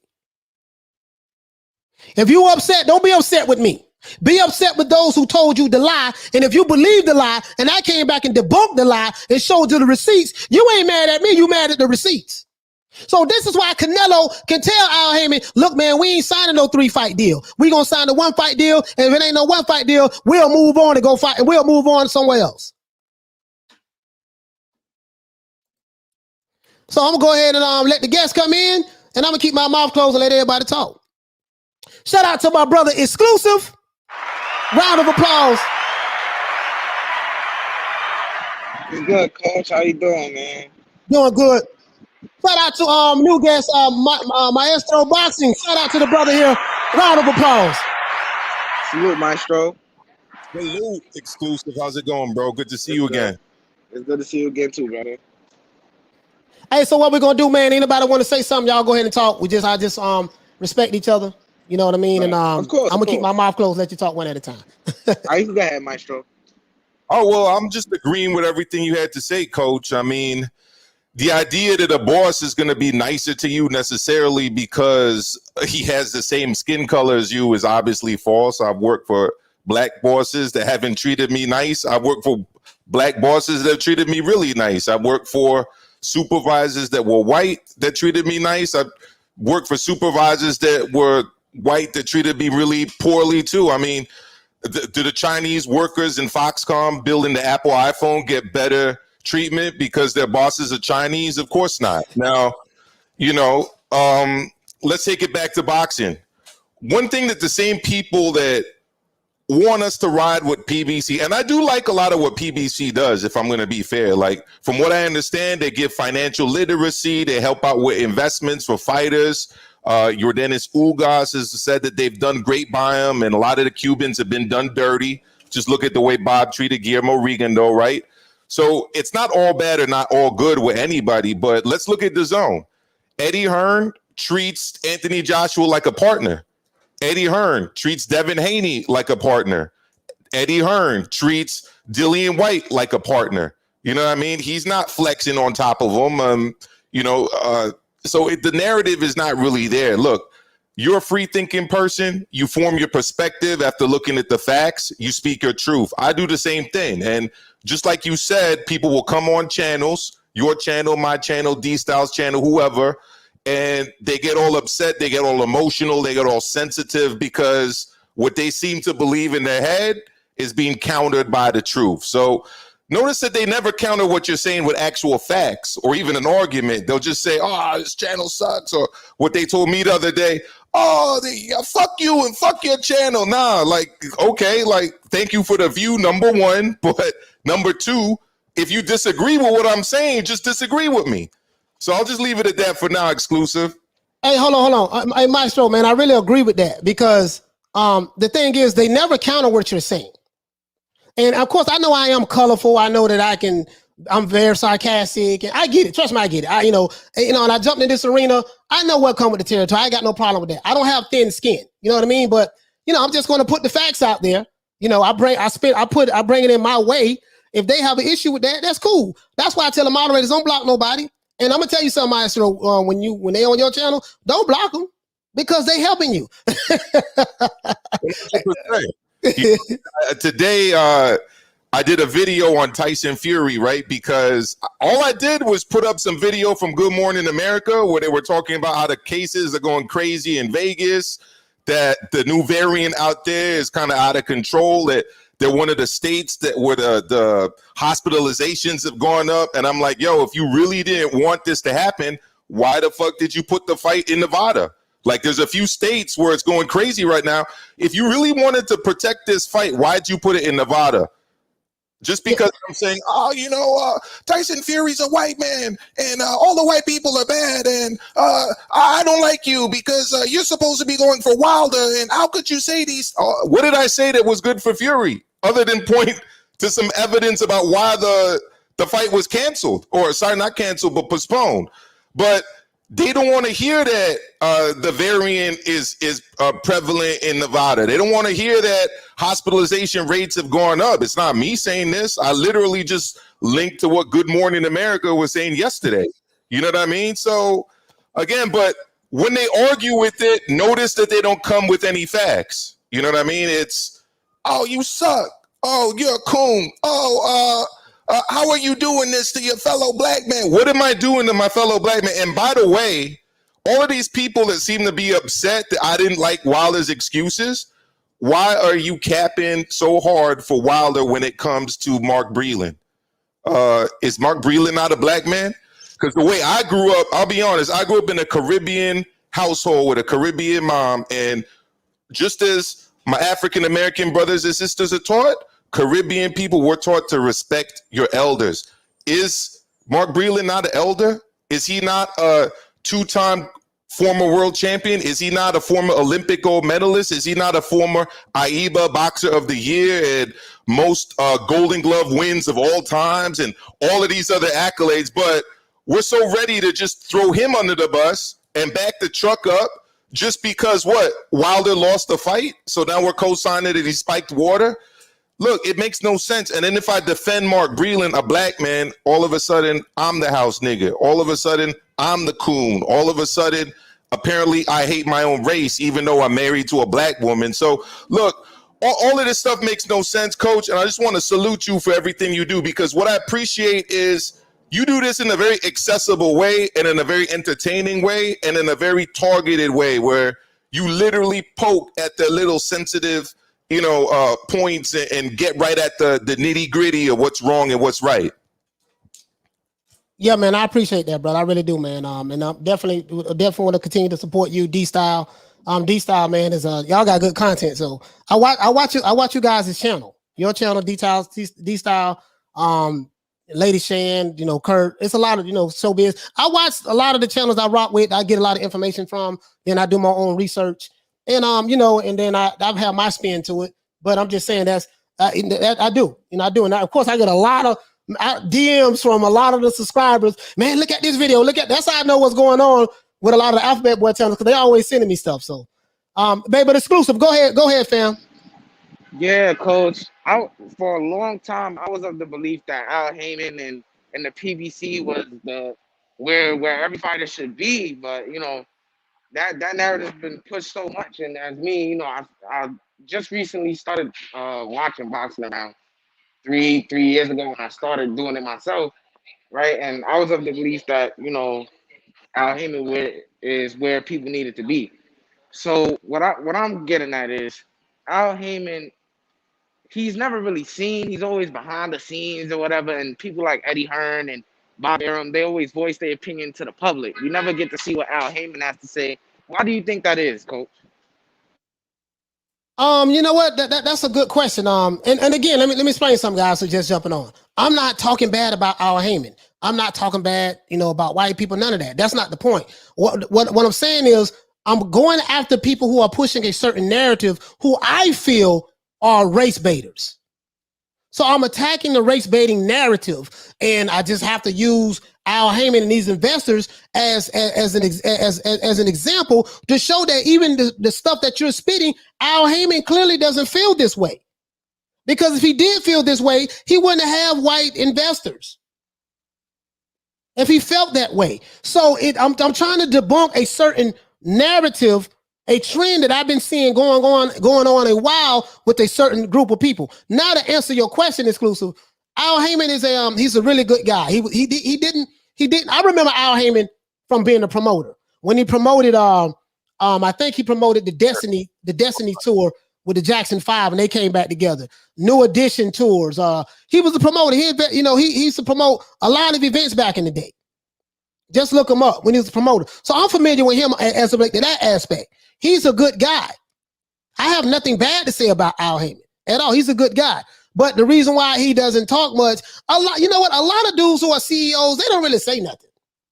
To be honest with you, like the more mature guys, the CEOs who do talking, a lot you see in the hip hop community and rap with Dame Dash and Diddy want to always be in the video and stuff like that. That became popular amongst young black urban America when they started record labels and stuff like that and want to be seen and for shine and for the shine and floss. But Al Haymon is an old school guy. He don't, the guy, he ain't got to show his face to make the money. You know what I mean? And it just, right.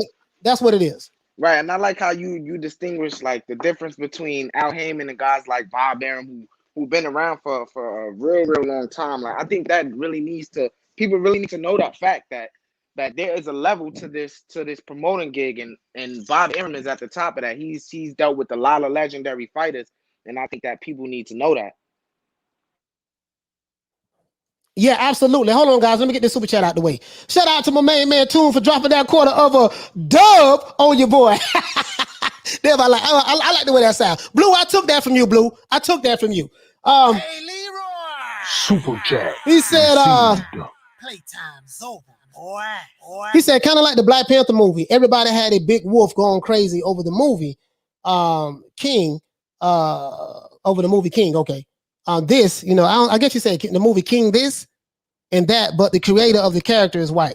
Oh, I see what you're saying. So basically you're saying everybody had a big issue with the movie, you know what I mean, about their king and stuff, but the creator of the movie was white. Yeah, Stan Lee. Stan Lee created Black Panther.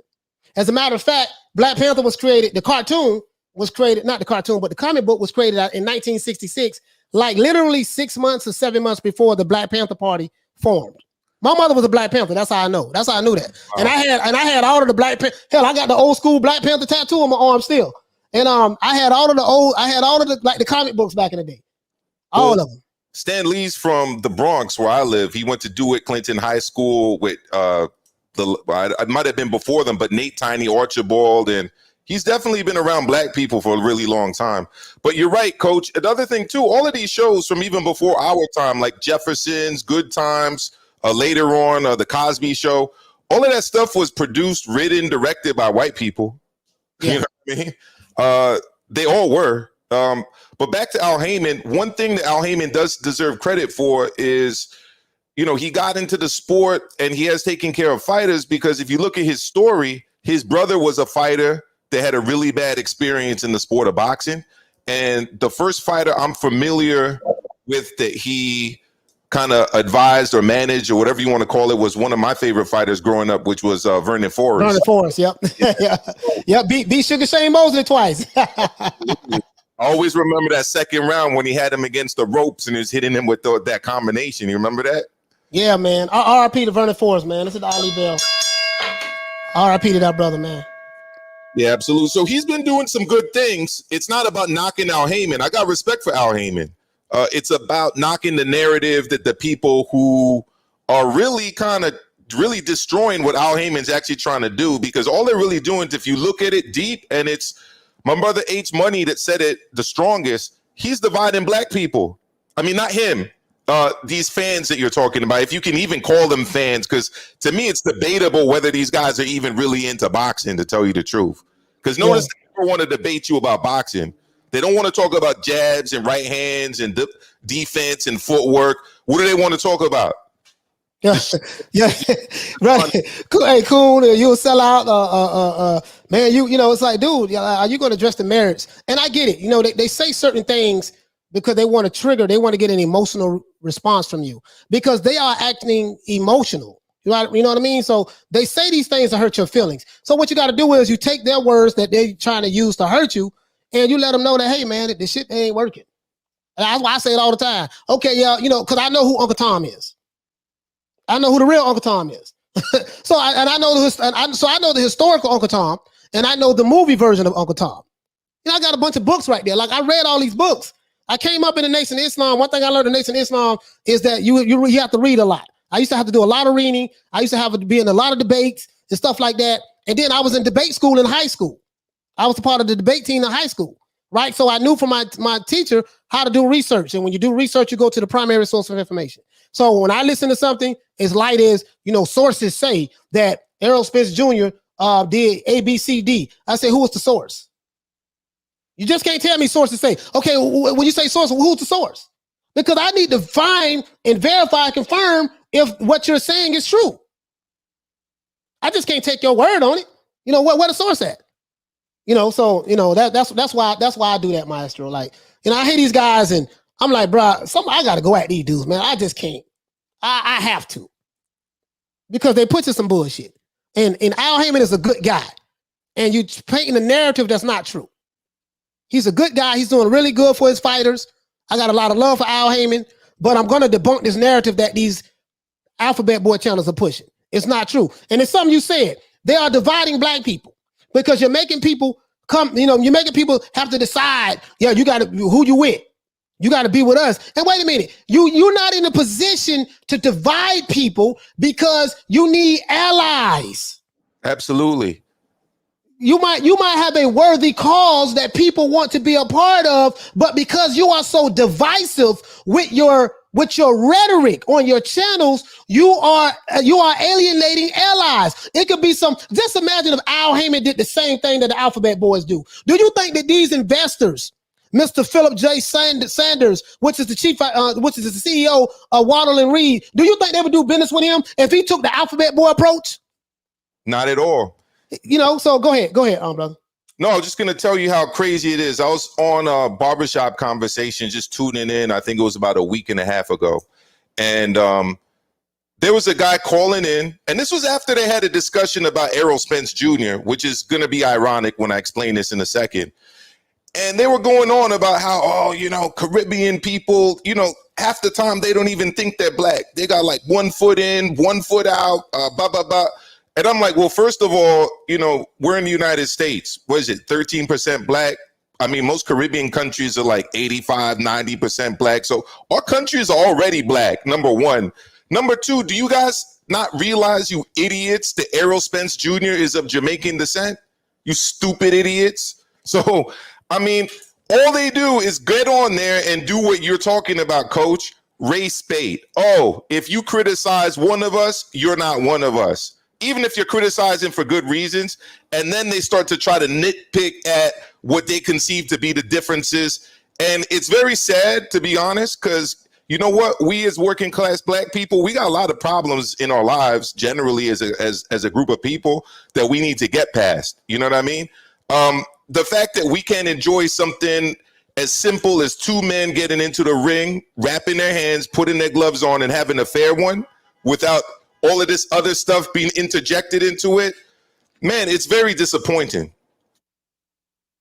Yeah, it is, man. It absolutely is, man. Right now we got my brother Bo. I know you've been sitting waiting patiently. Bo, go ahead, brother. Say what you need to say, fam.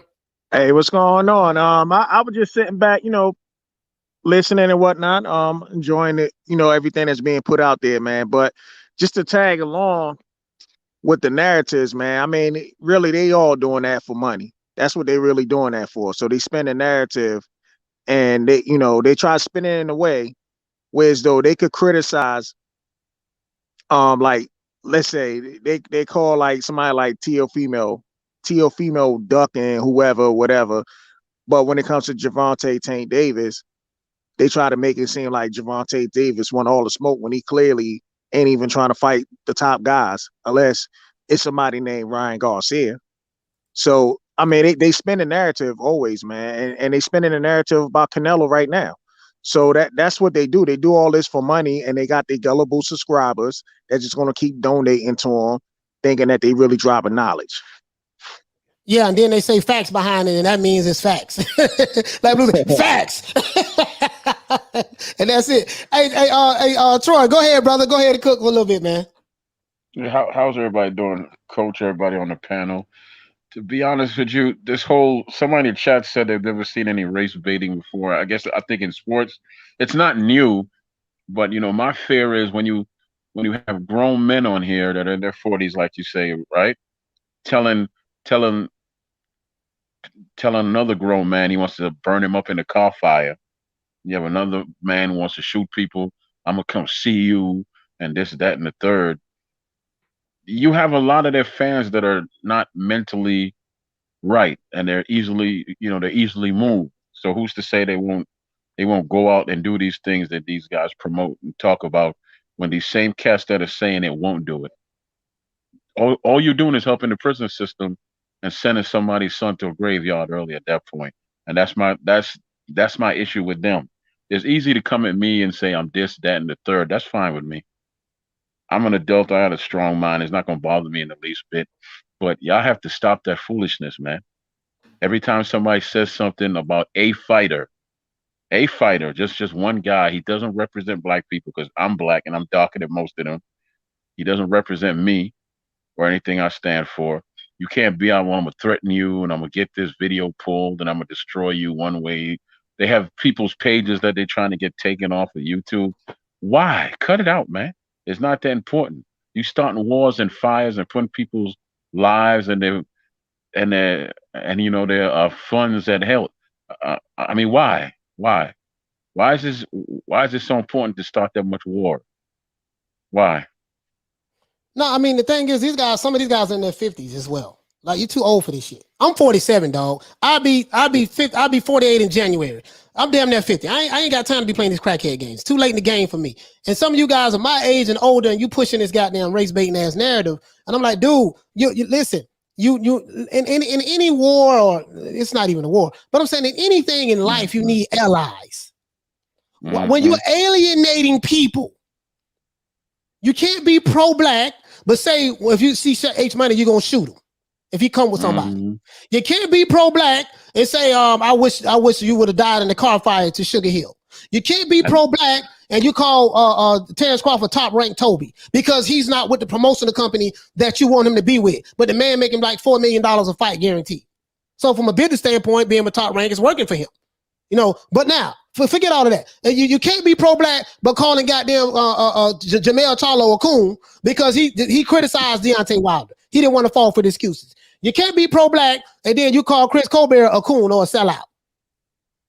And I read the definition of what pro-black is. You guys are counterproductive to. You are the total opposite of that. What you said you are. And all you do is attack black people. Like, you ain't attacking Mr. Phillips. Listen, you don't see them attacking Mr. Philip J. Sanders. You don't see them attacking Mr. Brent K. Bloss. You don't see them attacking Mr. Mark P. Boulay. You don't see them attacking Mr. Benjamin Klaus. Do you want to know why? Because them niggas know who to fuck with, who not to fuck with. They ain't attacking them. Go ahead. Sure, they ain't attacking Bob Arum either. Hey, yeah, when Bob Arum come on Fred Barbershop Talk, you don't see no Drew officer. I gotta say Officer Drew Midget, Officer Drew the Midget. You don't see him calling in, Bob. This is Officer Drew the Midget. Why are you here? Who told you to come here? Interrogating the nigga. Like, nigga, who the fuck is you? When Bob Arum come on, you don't see no trolls in the chat calling them slave master, none of that. They be on their best behavior when Bob Arum come on. As soon as I come on the show, or Maestro may come on the show, or anybody come on the show who don't fit the narrative, he gonna be a coon, a sellout, a Uncle Tom, a Sambo, and they gonna say they gonna pull up on him when they see him. Well, when Bob Arum come on there, they be shaking like booty meat, shaking like a leaf in the middle of a hurricane. Niggas ain't got nothing to say. Keep the same energy. And I noticed something too, Coach. Also, like, let's say if you go on Barbershop Conversations, right? And the people in the comment section don't agree with it. Fred, he'll post the comments on the screen, but when it comes to Bob, he ain't posting them comments that disagree with Bob Arum. I noticed that as well. You know what else I noticed? When you go up there and you leave a very just objective opinion about something, no emotion involved in it at all, but if they don't agree with you, They don't do what Coach does. They literally will time you out. They'll time you out. They won't let you comment anymore. It's crazy. And the other thing too, all of these gangsters, right? They appear to be gangsters, but I mean, does anybody really believe that the people who are saying these things will actually pull up and do this stuff? I don't. I kind of agree with Troy, though, that there's some people that probably watch their channels that might be influenced by this stuff. But I think everyone on this panel knows that these guys that say these things and do these things on their channels are just doing it for clicks. Yeah, absolutely, man. Absolutely, man. And you know, and that's it, guys, man. Like, yeah, I don't want to talk much because you know how I get, but you know, I'm just attacking the narrative. Like, again, all respect to Al Haymon. Much respect to Al Haymon. I got much love for Al Haymon. And all the fighters who love Al Haymon, much love to you guys. You know, I have nothing, I'm not saying anything bad about Al Haymon because I know that's what they're going to say. Oh, he came on, he talking bad about Al Haymon. No, if you listen to the live, I'm trying to debunk a narrative that's being pushed by a toxic community. And you're trying to make people think that Al Haymon represents your thoughts when actuality, Al Haymon is the total opposite of that what you guys are pushing. And, you know, of course I tied it into Canelo, you know, Canelo like, nah, man, you know, I'm not signing no. Well, let me ask you this question, Maestro and Troy, you too. What do you think about Canelo rebuffing the three fight deal offer that PBC offered him? Oh, the damn thing, because they have no right to tell him that he has to sign a 3-fight deal. This boy here, it's best interest to take this because if Troy, I can't hear you, man. You breaking up. Can you hear me? I'll go in while you get your connection straight, Troy. Right. No, can you hear me? Okay. I thought we were for fighters being in charge of their careers. I thought we were for fighters doing their own thing. I thought we were for fighters making their own money. But yet all of a sudden, when it's a Mexican dude, Canelo, the expectation is that what? He signed himself over to a promoter when he's been his own boss for the last, basically since he emancipated himself from Oscar for good reasons. You know what I mean? So he's already emancipated himself from one deal that was doing him dirty because there was an unnecessary middleman involved, Oscar. And now what? They want him to sign away his rights to do his own thing? Look, the main reason Canelo wants to be exclusive is because, believe it or not, Canelo wants to fight. Canelo will fight 4 or 5 times a year if he can. The problem with these multi-fight deals for Canelo, as we saw when he was with DAZN with Oscar, is that they don't want to let him fight. And then they want to tell him who he's supposed to fight. And they want to keep him on the shelf. So I'm all for Canelo doing what he's doing. I'm all for fighters keeping the value of their work, you know, keeping as much of that revenue that they generate for themselves.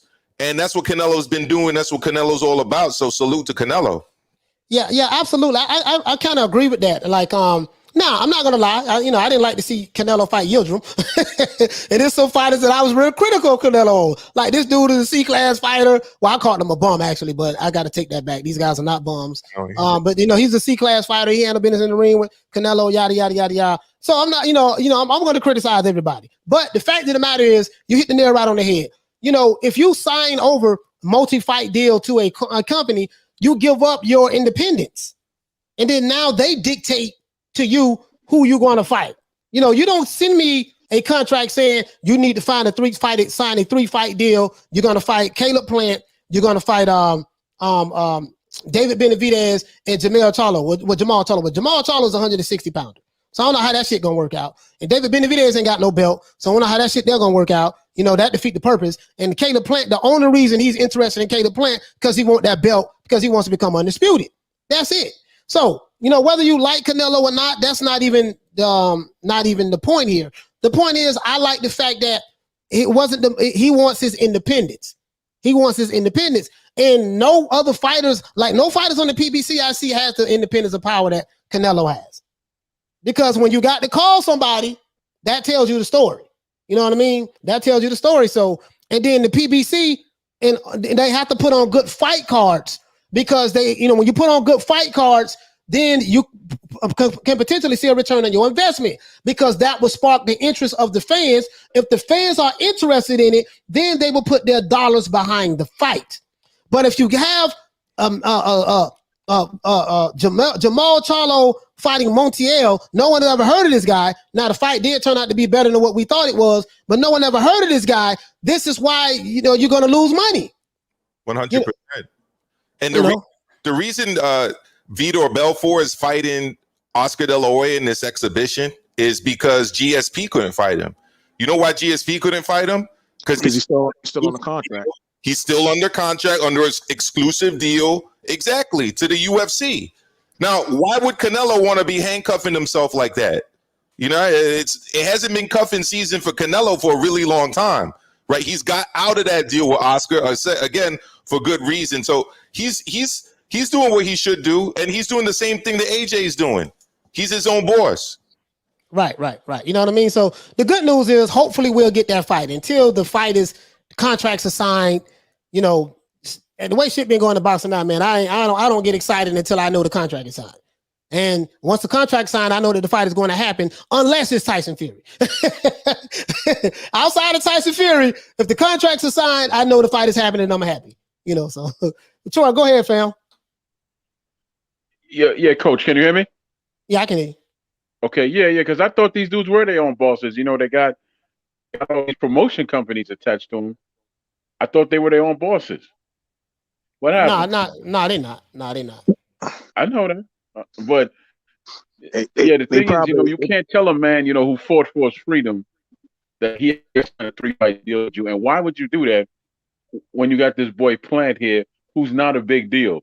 I would tell him, Plant, okay, thank you. You know, I don't need your belt. Go find someone else who's going to pay you $2 million, and I'll match that. That's what I'll tell him. Yeah. And then I'll tell him to kiss my ass. Yeah.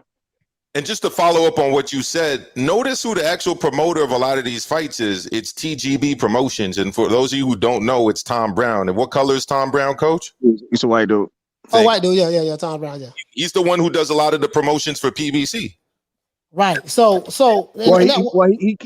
co-promotes with PBC.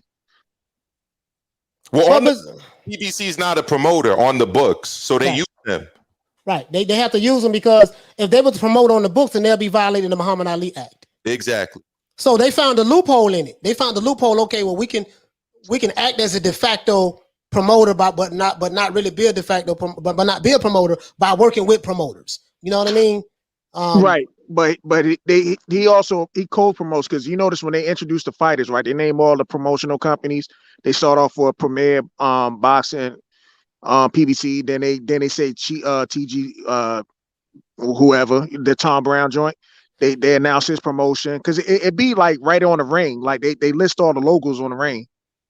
Right, but I think it's because PBC. Well, what is PBC? That's not a promotional company, right? What is it? No, it's what's like the title. It's like a production company. It's like they produce fights for TV, essentially. The promoter is TGB. Remember before, DeBella used to have that deal with them too, but DeBella used to do all of the fights here in New York at the Barclays. But what happened with DeBella is DeBella actually tried to set up a deal for Wilder for that $120 million deal, the multi-fight deal with the Zone. And they didn't like it, so they cut him out. But he used to be just like Tom Brown as well. And what color is DeBella? Well, he's Italian, yes, but you know, another one who again doesn't really fit the narrative that you were talking about earlier, Coach. Right. You know, and I think that, and again, I don't care who they work with. Like, I love the sport of boxing. I don't give a damn who Al Haymon worked with, who his investors is. Bob Arum, you guys know I don't like Bob Arum. Eddie Hearn, I don't care nothing about none of that. Are we going to see the fights?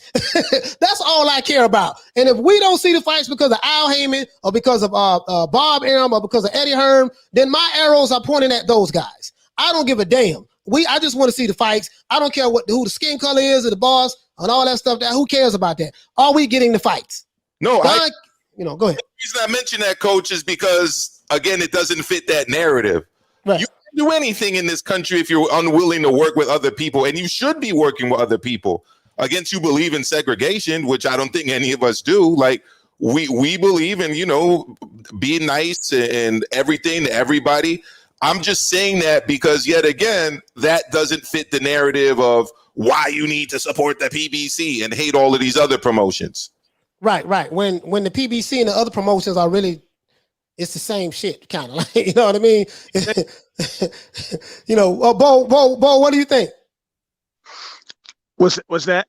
No, I'm saying that like the PBC top rank, main, you know, what's Eddie Hearn, Matchroom, Yep. Queensberry, they're kind of like, it's the same shit. Like you're trying to tell me, well, PBC, you're saying that PBC is different because, you know, the CEO of PBC is black.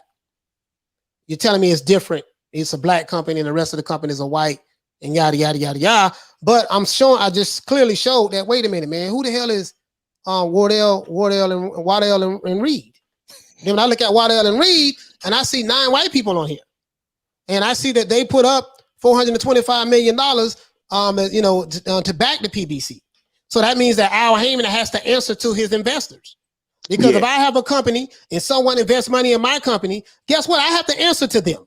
And they're not giving me money because they like me. They are investing because they want to see a return on their investment. Apparently, there was something that I said, or some numbers, not said, but some numbers that I showed them from a contractual basis to convince them to invest the money that I needed. The reason why I went to these people, because I didn't have the money to pull off this idea of venture of this company that I had. I didn't have the money, but I knew people who did.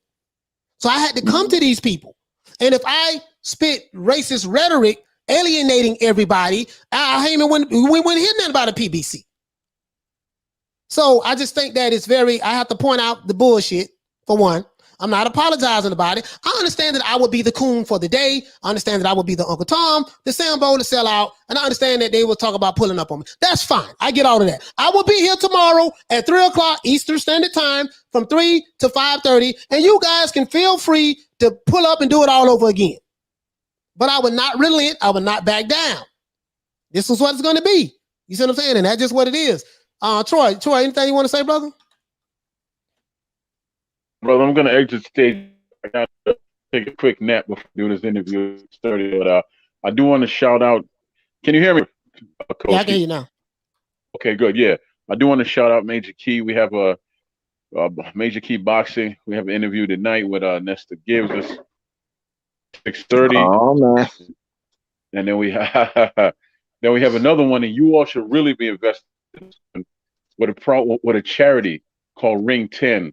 And if I'm the largest charity for boxing in the country, and they're really trying to do some positive things.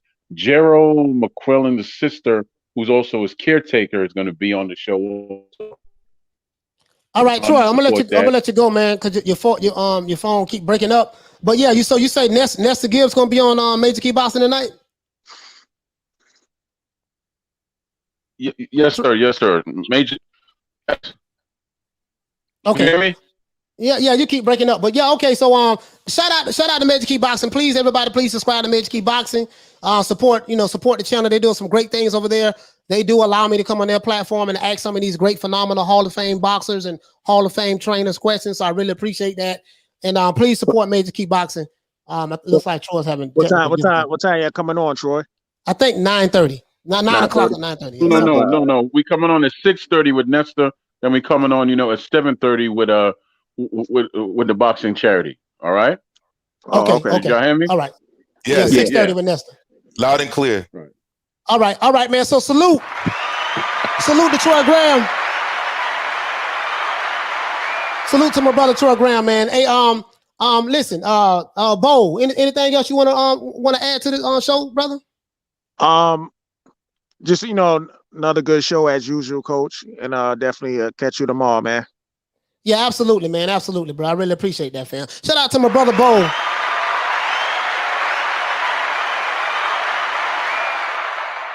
Shout out to my brother Bo, man. I really appreciate that, man. Hey, listen, my Maestro, man, boxing. Talk to me, bro. Well, let everybody know how they can get in contact with you.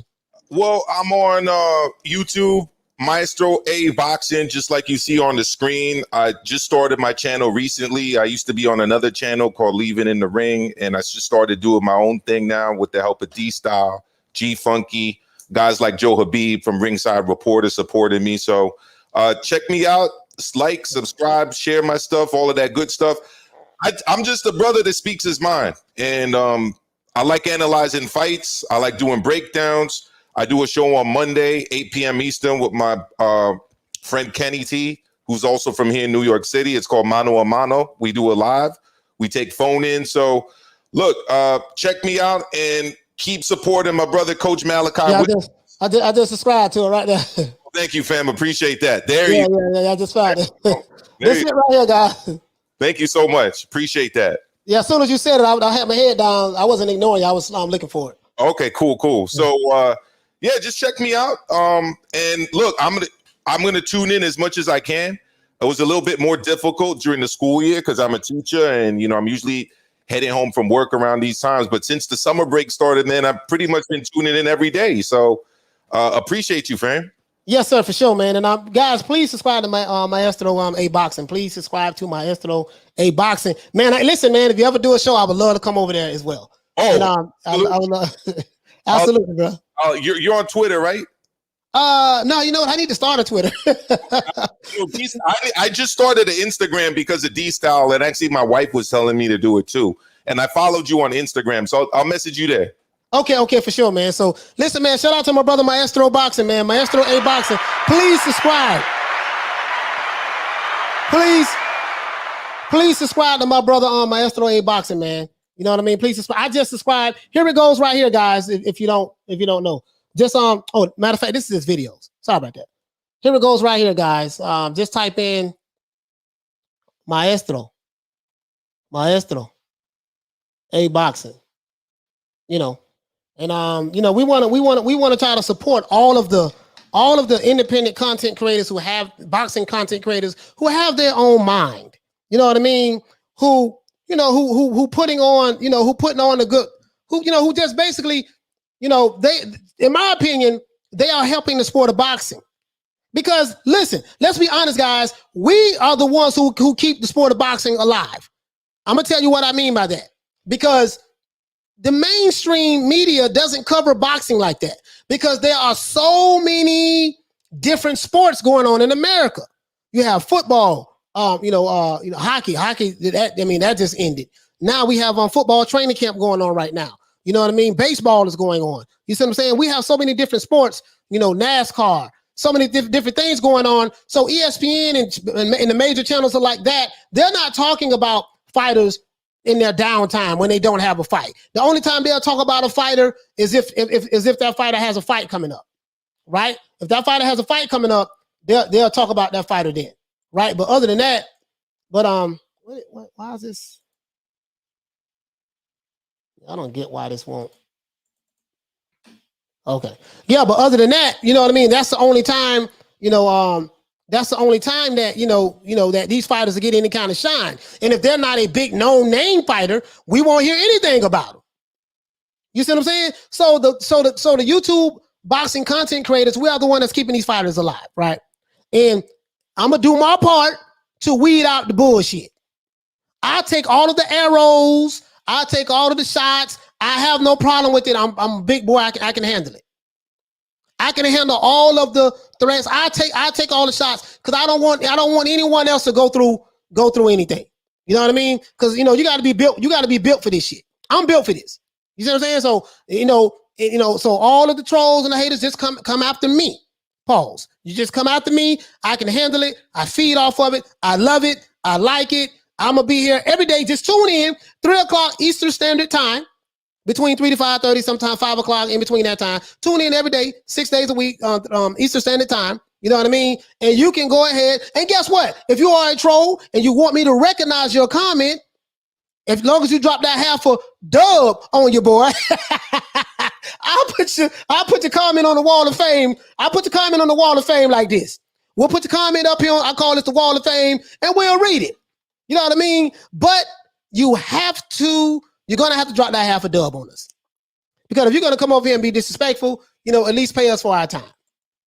You know what I mean? So other than that, man, let me go ahead, man, and I'll give everybody a shout out. Shout out to my sister Lisa Bales. Shout out to my sister Lady Shan. Please subscribe to her YouTube channel. Shout out to everybody who was on the panel. Shout out to my brother Bold. Shout out to Troy Graham. Shout out to my brother Maestro A Boxing. Please subscribe to his YouTube channel. Please subscribe to his YouTube channel. Shout out to my brother Blood Boxing. Shout out to Punch Drunk Boxing. Shout out to D-Style Boxing.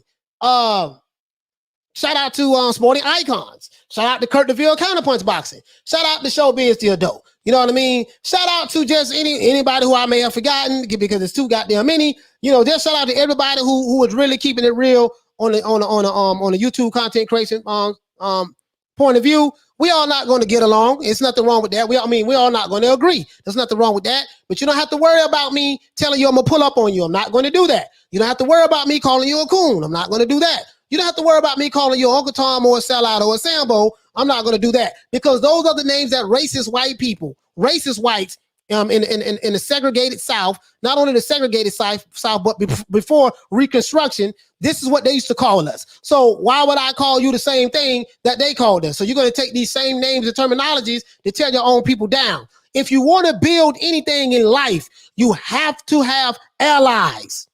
Nothing is built in life without having allies. Even if you are the same color or skin complexion. If we have a different culture, if my culture is different from yours, or if I'm of different ethnicity than you are, guess what? In order for us to accomplish things, we're either going to have to work together with our group, or we're going to have to work together as a whole, put our differences aside. You cannot grow unless you have allies. So when you alienate people, you're attacking white people, you're attacking Latinos, the Latino community, and you're attacking other black people. You are this small. Your group is so goddamn small because you alienated everyone else. So the people you alienated, it's like this, and you are like this. You say you're strong, but you're weak as hell. There's nothing strong about you, and I'm just pointing it out. So other than that, shout out to my brother, shout out to Chris. Shout out to you, Chris. Shout out to my brother Haleen, and shout out to Coach Asgy, and shout out to Josh Saylor, man. You know what I mean? And Coach and my brother Haleen for sending me the NTK Global shirt. You know, I think I'm a kind of like, you know, I'm seeking I get some stock in MTK Global, man. Seeking they hire your boy, man, to be like a spokesperson or whatever. You know what I mean? Shout out to Neil Simpson. Shout out to Graham Taylor. Shout out to King Canelo Alvarez. Canelo, you move like a boss. Stick to your guns. Nothing wrong with that. And Canelo is an example for all of the other black fighters who say that they are their own boss. That's how you move. Watch how Canelo moves. And if you can move like Canelo, then you can truly be your own boss. All right. Shout out to I Don't Want a Channel. Shout out to Arsenal Maniac. Shout out to Bruh Money. Shout out to Dimitar. What's going on, fam? Shout out to my brother Toon. My brother Toon, man, be safe out down that road, brother. Shout out to Johnny Blaze. Shout out to Double A the Sagittarius. Shout out to Pablo. Shout out to Zuami. Zuami, what's going on, fam? Shout out to PED. Shout out to who else we have? Shout out to see what we got. Oh, shout out to Puro Sur. Oh yeah. Shout out to Puro. Shout out to Puro Sur Centra. Shout out to Puro Sur Central. BXO. Shout out to you, fam. Shout out to Jerry Escobar. Shout out to James. Shout out to Mike Brown. Who else we have? Shout out to Dr. Hook.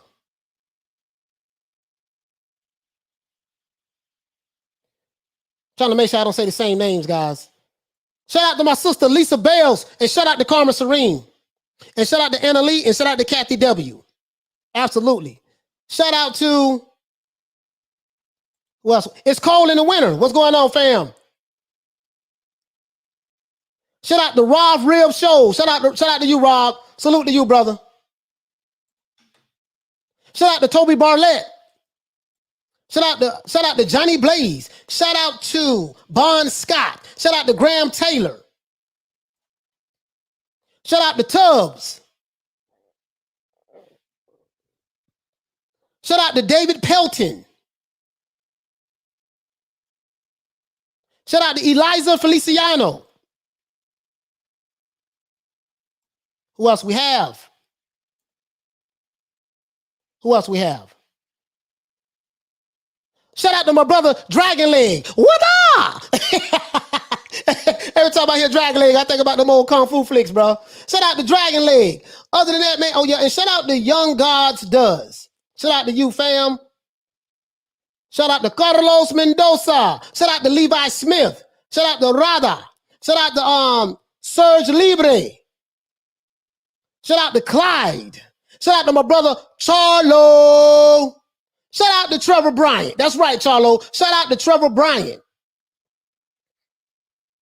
Want to make sure I get everybody. Shout out to my sister, Lady Shan. Please subscribe to Lady Shan's channel.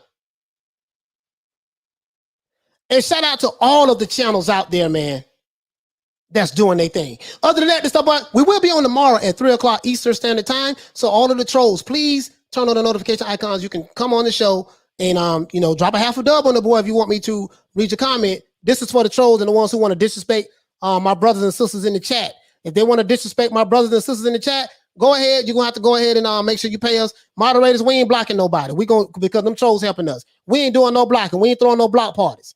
Let them come on.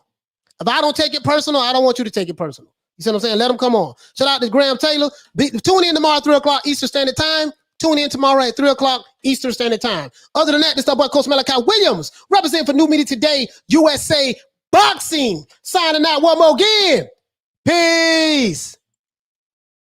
Man, I'm out of here, bro. Let's go.